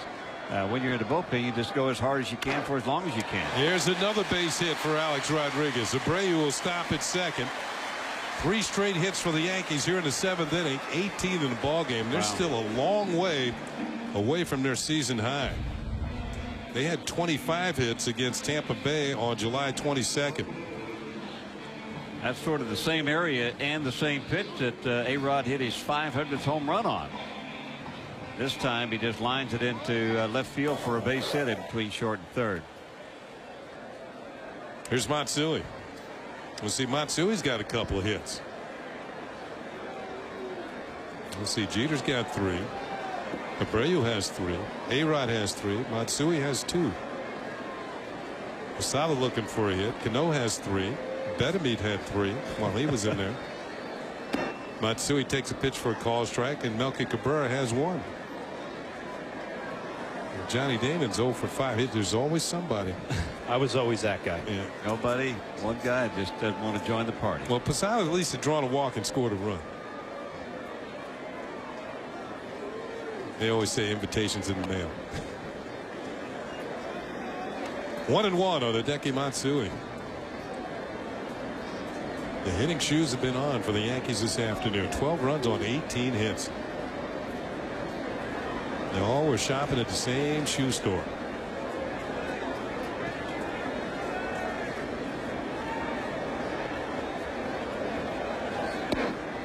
That pitch misses, and it's 2 balls and a strike. Greinke falls behind Matsui.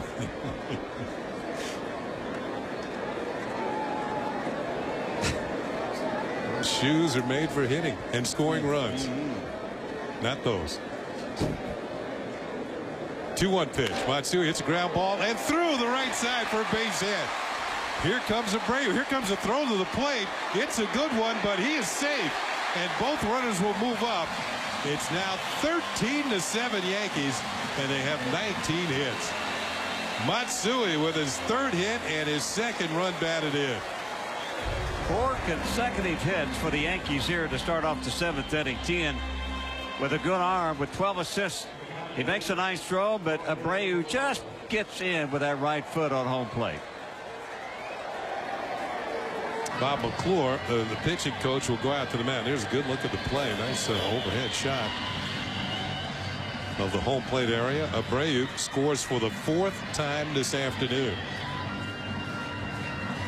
And Bob McClure, I don't know what you can tell your pitching staff. There's really not much to say. I mean, everybody you bring in, it just doesn't matter right now with all these Yankee hitters who are locked in like they are. You try and keep the confidence of a young pitcher up and preach about keeping the ball down, things like that. But Greinke's one of those guys who came up with, was an outstanding starting pitcher, then had some personal problems, some bouts with depression and things like that, and almost feel sorry for the guy a little bit, but he's trying to resurrect his career this year as a starter and now out of the bullpen.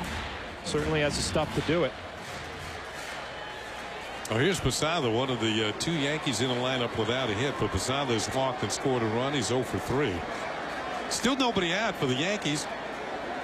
Runners at 2nd and 3rd. The infielders are trying to figure out where they're going to play, and they're going to pull the infield in. Greinke deals, and Posada takes low for ball 1. On the season, you can see the numbers. They're all good. 340, 14 home runs, 65 runs batted in. A very impressive on-base percentage, which puts him among the league leaders.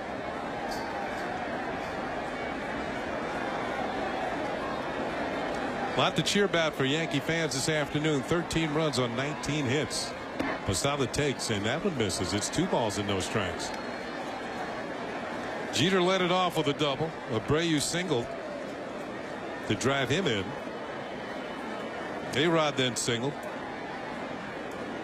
to drive in Abreu, and then Matsui singled. And both runners moved up on the throw to the plate as Tien had tried to get Abreu. Here's ball 3 to Posada. 3 balls and no strikes.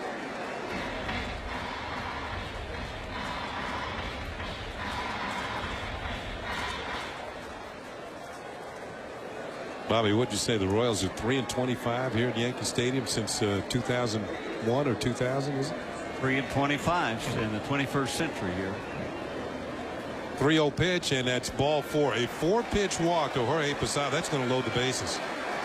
With nobody out for Robinson Cano, who so far today has tripled, singled, and doubled, just a home run away from the cycle. And here comes Buddy Bell. He wants a new pitcher, and it's going to be a left-hander to face Cano. So we're going to step aside here in the bottom of the 7th. The Yankees have poured it on. They lead 13-7.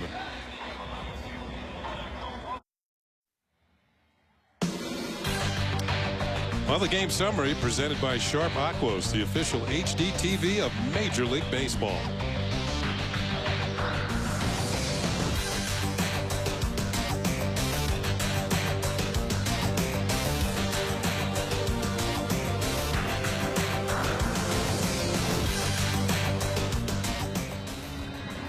Well, the man of the hour got the Yankees started in the 1st inning. Alex Rodriguez, his 36th home run of the season and the 500th of his career. New pitcher for the Kansas City Royals, Jimmy Gobble. The left-hander out of the bullpen to face Cano with the bases loaded and nobody out. So Zach Greinke didn't retire a Yankee, gave up a double, a single. Let's put it this way, a double, 3 straight singles, and then a walk. Here's Cano. The Royals have only been able to retire him 1 time. Cano has scored twice and driven in a run. Bases loaded, nobody out, and Jimmy Gobble. Pitch to Cano. He has a big swing, and he misses strike 1. Cano this year with the bases loaded is 1 for 11. And for his career, 196.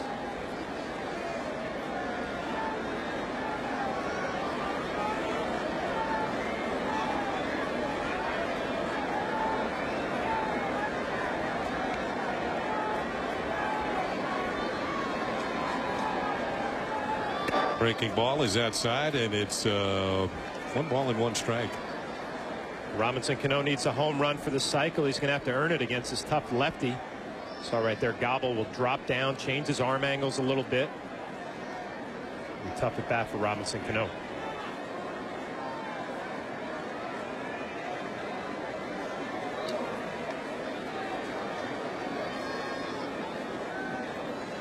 Here's the 1-1 pitch, and that's low and away, and it's 2 balls and a strike.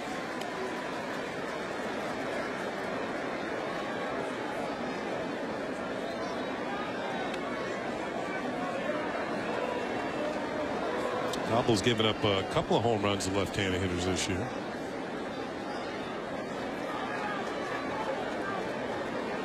Right now, trying to clean up the mess left by Zach Greinke.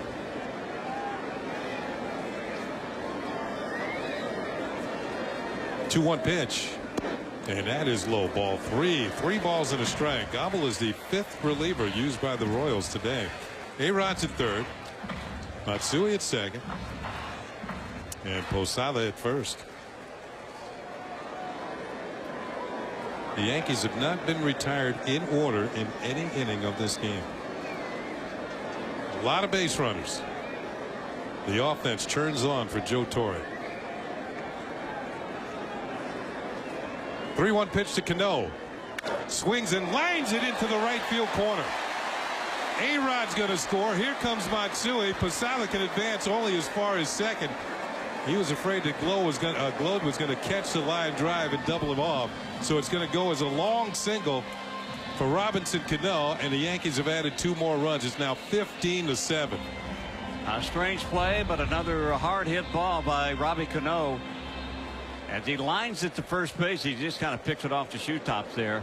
The first baseman Glode couldn't catch it. But Jorge Posada, who was the base runner, he went back and ducked down under so he wouldn't get hit, and he didn't even know that the ball was fair down the right field line until Tony Pena told him to go to second base. Here's Andy Phillips, his first at bat of the afternoon, as you see the merry-go-round turning for the Yankees. There's still nobody out. Wow. They've scored 4 runs for the 3rd time today in an inning, and still they're threatening. Andy Phillips drives one to deep left field. Joey Gathright with the speed can't get it. The ball bounds over the wall and into the monuments out there in the retired numbers, and the Yankees are going to get 1 run as they're going to send Robinson Cano back to third base. So it's now 16-7 as Andy Phillips in his first at bat joins the hit parade. Well, Andy Phillips went in for defensive purposes for Benjamin, who had a nice day offensively, and he gets a first pitch fastball and he jumps on it and drills it to left field for the ground rule double. Andy's been swinging the bat well. He had some hits last night in the ball game. Today he comes in, play some defense, get an at bat, and drive in a run. Still nobody out. Runners at second and third. Melky Cabrera's at the plate, and the Royals bring the infield in again. Melky is the 8th Yankee to bat in this inning. Curveball hangs up high for ball 1. Nobody's warming up in the Royals bullpen. They've used 5 relievers this afternoon.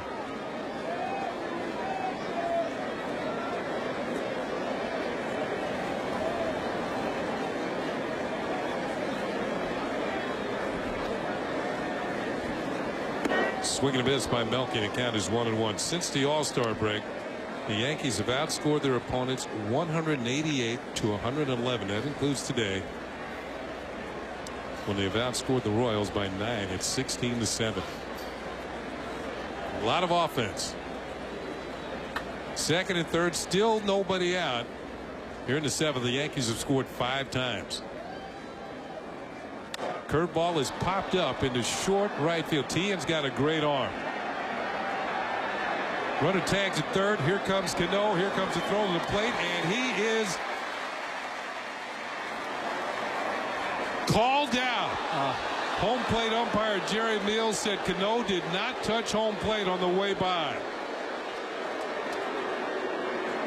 And Joe Torre's going to come out and argue. Yeah, I think he's going to have a right to argue too there. I think that Robbie got his left hand on that plate, but the home plate umpire Mills said no. All you got to do is just touch a piece of it, a small piece of it. No, I don't think he did. No. I don't think he did. I think he took the leg of LaRue.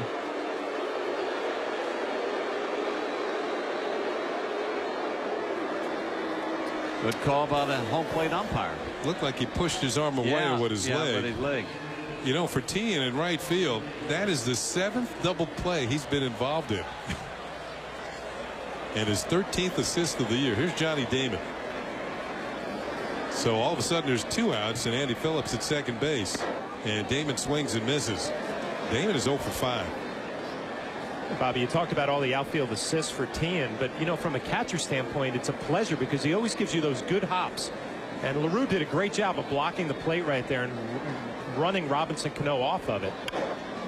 The only way you can do that is with a good throw that gives you a good hop, so you can kind of set yourself up as the throw is coming. See, he sees he's going to get a good hop, and he kind of rides Robinson right off of the plate, takes it away from him. But the only way you can do that is when your outfielder gives you a good throw.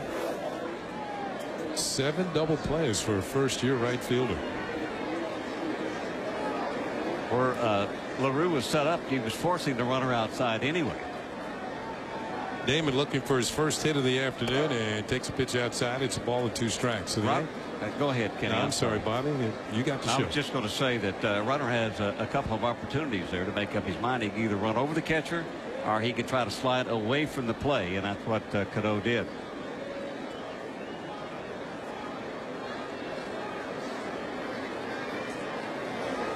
Outside to Damon, and that will level the count at 2 balls and 2 strikes. Well, we're taught behind the plate is you want to actually show the back corner of the plate to the base runner so that he starts his slide. And once he starts the slide, then you take it away from him by sliding your body to that spot right there in the corner. Textbook by Jason LaRue. Yankees now with 21 hits in the game. Damon fights one off, and the count holds at 2 balls and 2 strikes.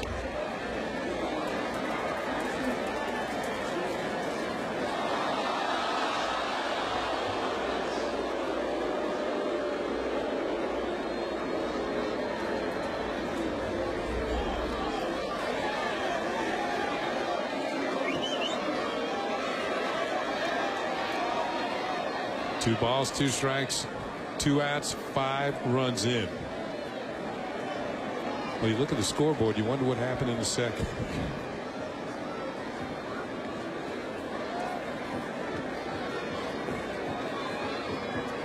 Inside to Johnny Damon, the counters run full, 3-2.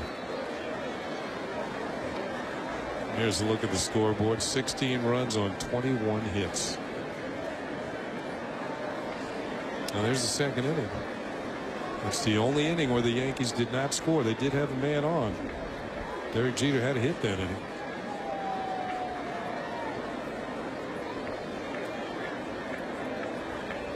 Breaking ball, and Damon pops it up and into the seats.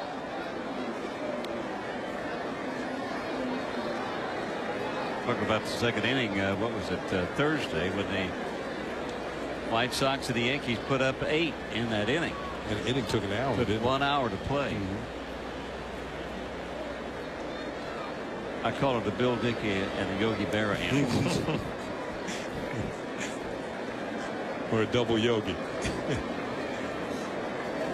Damon spoils another one, fouls it back. So Greinke came in, didn't get an out, gave up 5 runs on 4 hits.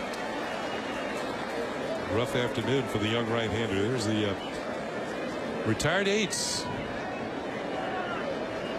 Bill Dickey and Yogi Berra, Hall of Fame catchers, both of them.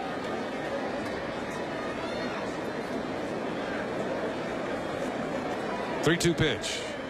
David takes call, strike 3, and he's now 0 for 6 with 3 strikeouts. Yankees bat around in the 7th inning. They score 5 runs. They've broken this one open. We're headed to the 8th. 16-7, the Yankees lead. The new pitcher is going to be Luis Vizcaíno in relief of Kyle Farnsworth. There are the numbers, and they've all been good of late for Vizcaíno.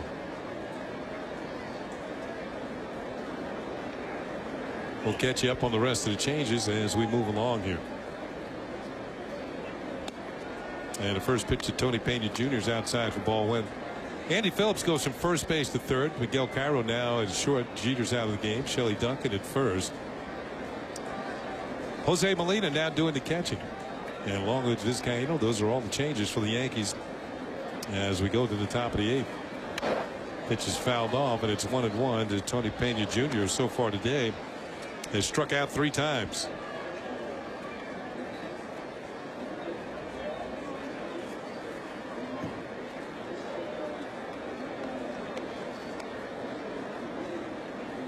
Now, this is the 3rd time this year the Yankees have pounded out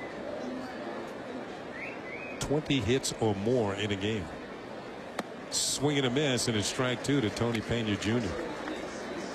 They've got 21 today, and on over a 2-game period, they just ripped up the Tampa Bay pitching staff.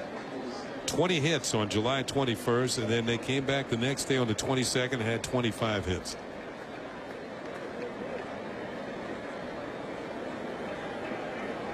One-two pitch. Swung on and missed. Strike 3. It's the golden sombrero for Tony Pena Jr. 4 consecutive strikeouts. 4 strikeouts in a row, and Vizcaíno showing a good fastball. His slider has been greatly improved as this season has moved on, but here it's a fastball right by Tony Pena Jr. All of his strikeouts have been on the fastball. The Yankees just challenging him on the outside part of the plate. Obviously they found something that he's not seeing. And there is a, well, maybe not golden, but at least tan.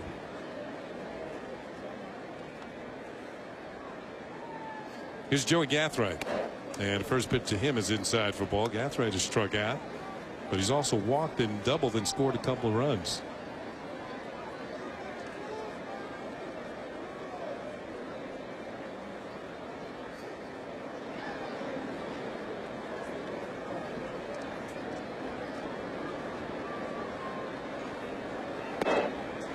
Ball 2. 2 balls and no strikes. Vizcaíno, we mentioned it recently. In fact, it was last night. He worked 2/3 of an innings. No runs, no hits, no strikeouts. He did walk a hitter.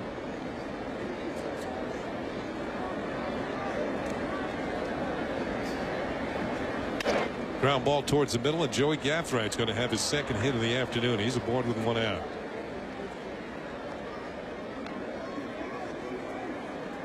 Time for the in-game box score. That's the Royals in-game box score, sponsored by Hummer. David DeJesus had a home run, 3 RBIs, and 2 runs scored. He's had a big day. Ross Glode's had a couple of hits with 2 RBIs and a double. Mark Teahen, 2 for 3, a double and a run batted in. Joey Gathright with his second hit of the afternoon. But even with 10 hits on the board for the Royals, they trail by 9 runs. Here's Jason LaRue with 1 out.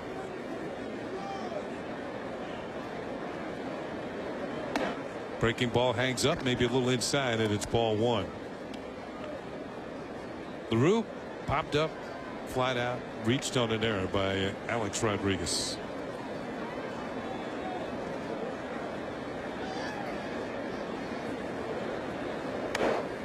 Ball was fouled back. Ball and a strike. Yankees close out the series here against the Kansas City Royals, and close out the homestand for that matter, as they face the Royals here tomorrow afternoon. We'll be right back at you. Game time will be 1 o'clock. Gil Mesh and Mike Messina. And of course that means with the game starting at 1, the batting practice show will start at noon. We'll hope you tune in for that.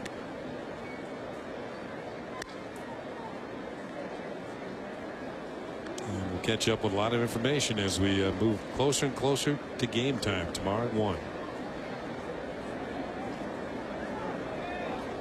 Gathright Knight being held on, and with his speed, you got to figure he's going to be headed for second pretty soon here. No, not going. Ground ball foul. I'm surprised. I mean, they're giving him second base and stay on the double play.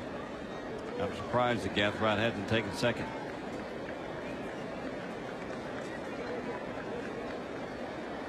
He'd go down to half speed and make it. Yeah.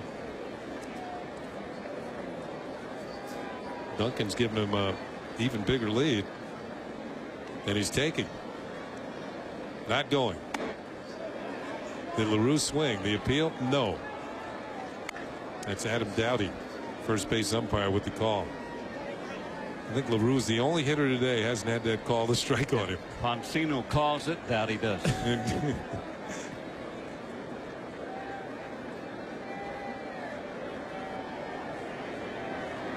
2 of the 4 men in blue this afternoon. Call, strike 3, and LaRue knew it. He thought there were 3 outs. He was throwing the bat away and going to hold and take the equipment. It looks like a slider that actually backs up to LaRue. He's kind of hoping that maybe Jerry Meals wouldn't make the call. Thought it was going to break away from him. Just kind of spun there like a little cement mixer. Stayed middle of the plate. Called strike 3. Esteban Herman is going to pinch hit for David DeJesus, who's had a single and a home run and 3 runs batted in and 2 runs scored. So Herman will get his first at bat and takes a strike from Vizcaíno. Herman did start a game in Kansas City against the Yankees. He started it at third base.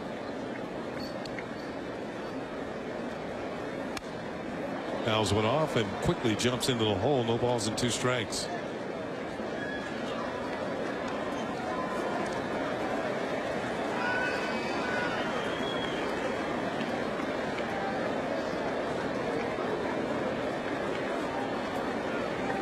Vizcaíno struck out 2, giving up a hit. He's 1 strike away from strikeout Herman.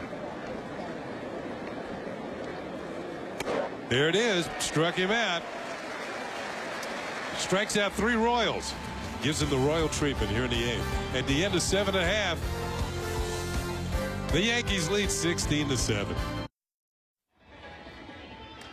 It's time for the Yankees in-game box score, sponsored by Hummer. Johnny Damon kind of stands out there on the top, 0 for 6 with 3 strikeouts in the hit parade. 3 for Jeter, 3 for Abreu, 3 for A-Rod, 3 for Matsui. Posada scored a couple of runs, a couple of walks. He's 0 for 3. Cano bucks the trend. He hits a 4-hit day. Then Bettamy, he went 3 for 4. Melky Cabrera 1 for 5, a double with 2 runs batted in. Plenty of hits. In fact, 21 of them for the Yankees in today's ball game.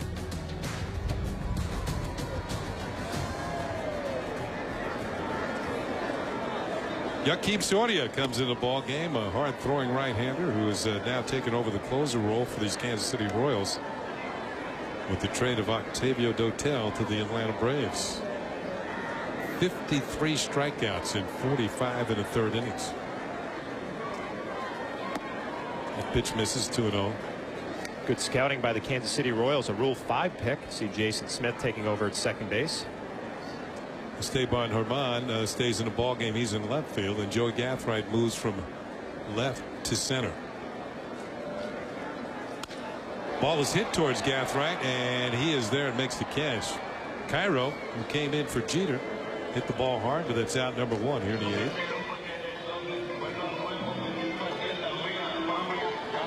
8th. So with the departure of Dotel, a chance for Soria to take over even more of a meaningful role in the bullpen as the closer.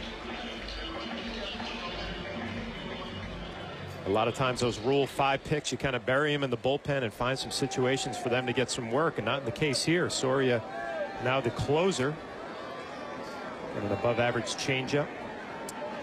They made him a Rule 5 pick out of the San Diego organization. Here's Bobby Abreu. Abreu's had 3 hits, scored 4 runs, and that's ball 1. Abreu walked in the first, flied to center, singled, homered, and singled again.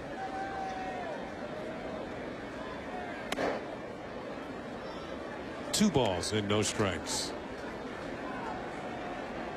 There is Mike Messina. Yeah. You know what he's thinking. Yeah, you got all those pitchers over there that are gathered talking about all these runs that the Yankees are scoring, and they're hoping they're going to be beneficial benefit in their starts with all these runs that the offense is scoring. Got to be a good feeling for a starting pitcher, I would think. Well, Messina hoping the hit parade continues for the Yankees tomorrow. The Yankees have scored at least 7 runs in every game on this homestand.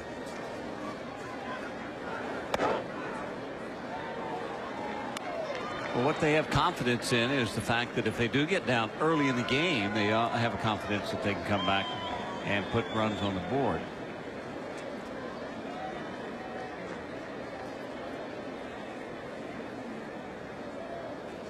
Three and 1, and Abreu drives one to right field. Almost directly in his tracks, Tien hauls it in, and there's 2 down. 2 balls hit hard off Soria this inning. Here comes Shelly Duncan. Duncan came into the ball game, took over at first base with Phillips. Andy Phillips moving over to third. Duncan will bat at A-Rod's spot. And all A-Rod did today was drive in 3, score 3, and hit his 500th career home run.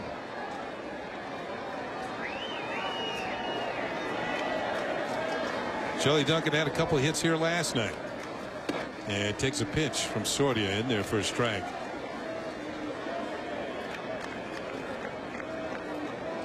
Shelly Duncan with 28 at bats in the big leagues. 9 hits, 5 of them are home runs. All 5 here at Yankee Stadium. Good swing, but it's a miss, and it's 0-2.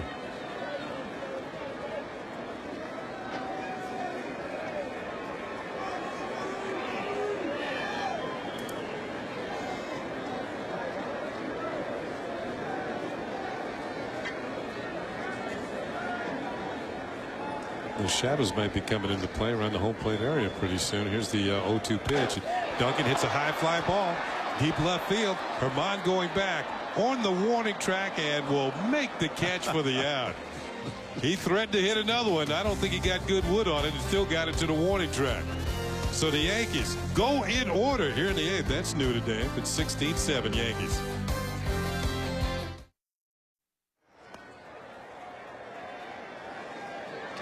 Top of the 9th inning, Yankees leading 16-7. They've gone to the bullpen one more time. Ron Vallone will come on and try and close out the Royals here in the 9th.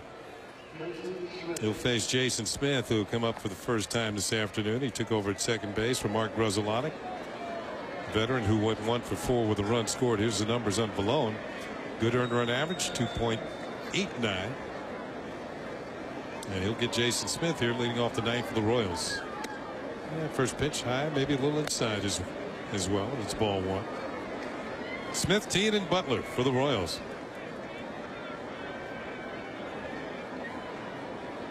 Scoreboard doesn't lie. It's 16-7. The Yankees lead.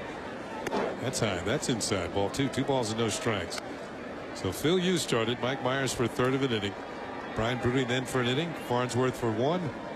Vizcaíno for 1. Struck out the side, as did Broody when he came in the ball game. And now Vallone. There's a call strike, and it's 2-1 on Jason Smith. Flash, you were talking about him last night. Started out in spring training with the Blue Jays. They released him, moved on to Arizona. They too released him, and he was claimed by the Royals. Utility player. 2-1 pitch. He lifts a high pop-up. Over to the Royals dugout. Andy Phillips coming down along with Jose Molina. Molina does the honors, and there's 1 out. Hey fans, keep it here on Yes. Following the last out for the Nissan postgame as Bob Lorenz gives you detailed analysis of this rematch with the Royals, and Kim Jones covers the clubhouse for exclusive interviews with key players. It's the Nissan postgame right here on Yes. That pop-up like that, Flash, you were talking about how hard it is, and not all the catchers want to try to make that play. Is it better for the third baseman to call you off of that, or the first baseman too? Well, I can tell you, Bobby, when I went after a pop-up, if anybody said anything, it was their ball. Yeah. You know, and that situation right there, Andy Phillips coming in probably had the easier play, but Molina looked like he had it under control the whole time, so Andy decided not to call him off. But it's funny, a simple play like a pop-up, a lot of catchers have problems. I was one of them who had problems with it. Jorge Posada, it's like a piece of cake. There's no issues at all.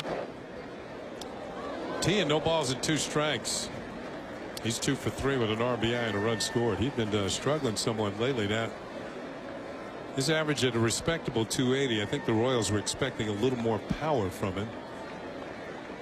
Early in the game we said he hadn't hit home run since May the 29th, but capabilities are there. Check swing, it's blown away. 1-2. Coteen was the most improved ball player in the league last year. Really learned how to pull the ball with authority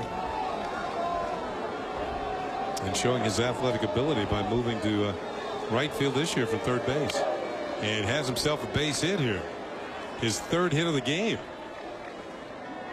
You know what I like too, Kenny, the ability for the attitude to go to right field, not complain about it. You know, you have one of your prospects, Alex Gordon, playing third base, so you shift out to right field, no complaints, just go about your business, and done a nice job out there. Probably said I can do that too.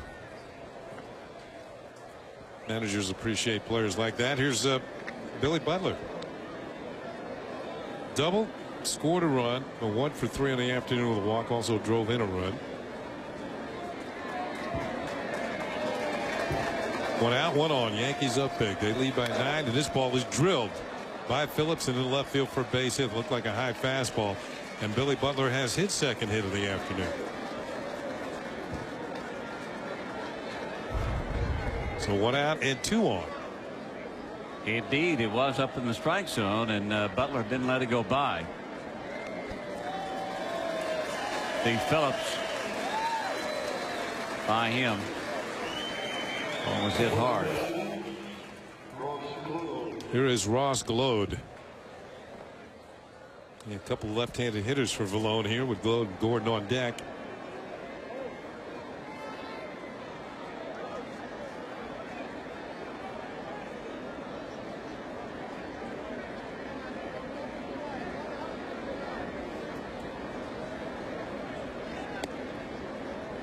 High for ball 1 to Glode. He's 2 for 3 with a sac fly and a couple of runs batted in. From Chicago to Kansas City. Started out with the White Sox. That's ball 2. 2 balls and no strikes. And has done a pretty good job for KC this year. Hit his 3rd home run of the season against the Yankees in KC.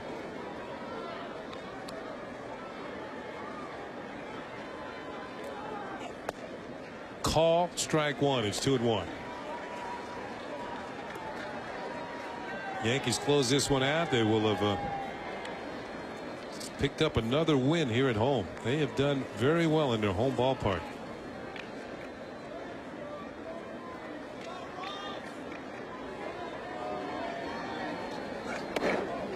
Strike 2. 2 balls and 2 strikes. I'll go bet you singing. My scorecard looks a little messy right now. It looks like one of those weather fronts you see in the wintertime. Category 5 hurricane or something like that. Well, we don't win any of those. No. The Yankees would be picking up their 36th win at home against just 21 losses. Breaking ball fouled back. And the Yankees have really pounded the Central Division this year. A win today would give them a record of 19-7 against the Central. But they are 3 under against the East and 1 under against the West. With the win today, the Yankees would get to 10 games over 500. Not too long ago, they were trying to get to the 500 mark. Now they're trying to get to 10 games over. It'll be the first time this year. Little looper towards left field, and that's going to fall in front of Matsui for a base hit. They're going to wave the runner home. Here comes the throw to the plate, and Tian has good speed and scores. It's now a 16-8 ball game. 3 straight hits after initial out this inning, and the Royals pick up another run as Glode continues to hit well against the Yankees. Yeah, it looks like a slider that's just up in the zone. He doesn't hit it all that well, just kind of flips it the other way. But that's what it's going to be like for the Kansas City Royals the last 2 months of this season. Dayton Moore, the GM, and Buddy Bell, the manager, who's going to help out the GM next year. You know, you're looking for the pieces of the puzzle. Who's going to stay? Who's going to go? What holes do we have to fill? Here's Alex Gordon, the rookie third baseman, and that pitch is low for ball 1. Gordon today is 0 for 4. 3 strikeouts and grounded into a double play.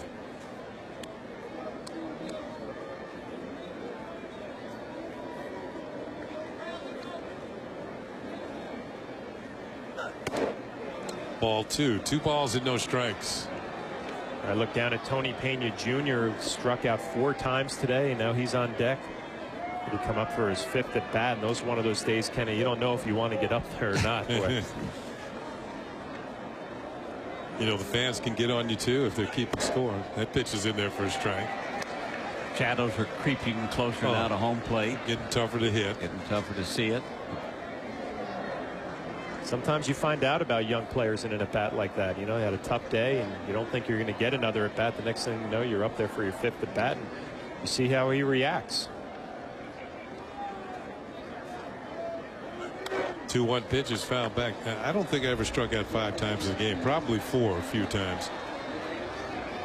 In fact, I know I struck out 4 in one game because after the 4th time, I told Eddie Murray I was going to bunt the next time. It wouldn't be a bad deal. But I think it was 5 times over a 2-game period. 5 times in a row.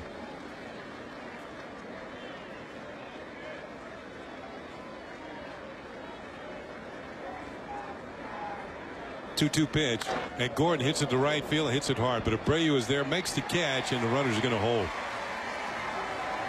So 2 outs now and 2 on, and Tony Pena Jr. will get to come to the plate. He was caught looking in the 2nd inning, struck out swinging in the 4th, 6th, and 8th. But he's going to bat in an odd inning this time. So this might change his luck a little bit. The even numbers haven't been so good to him.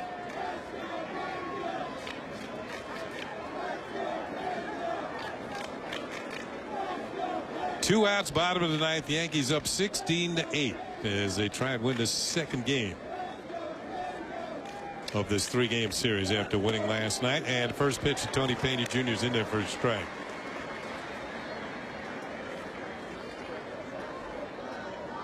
His dad taught him that. Take a If pitch. you're down, you got to take a pitch. You need base runners. Even though you're struck out 4 times, it's right down the middle. Maybe a pitch that you would want to hit. That's just baseball. You know, the game's not over till it's over. 1 ball, 1 strike.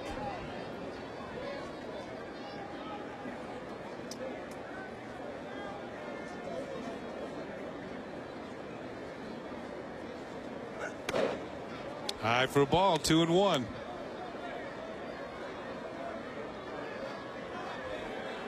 This time he's ahead on the count.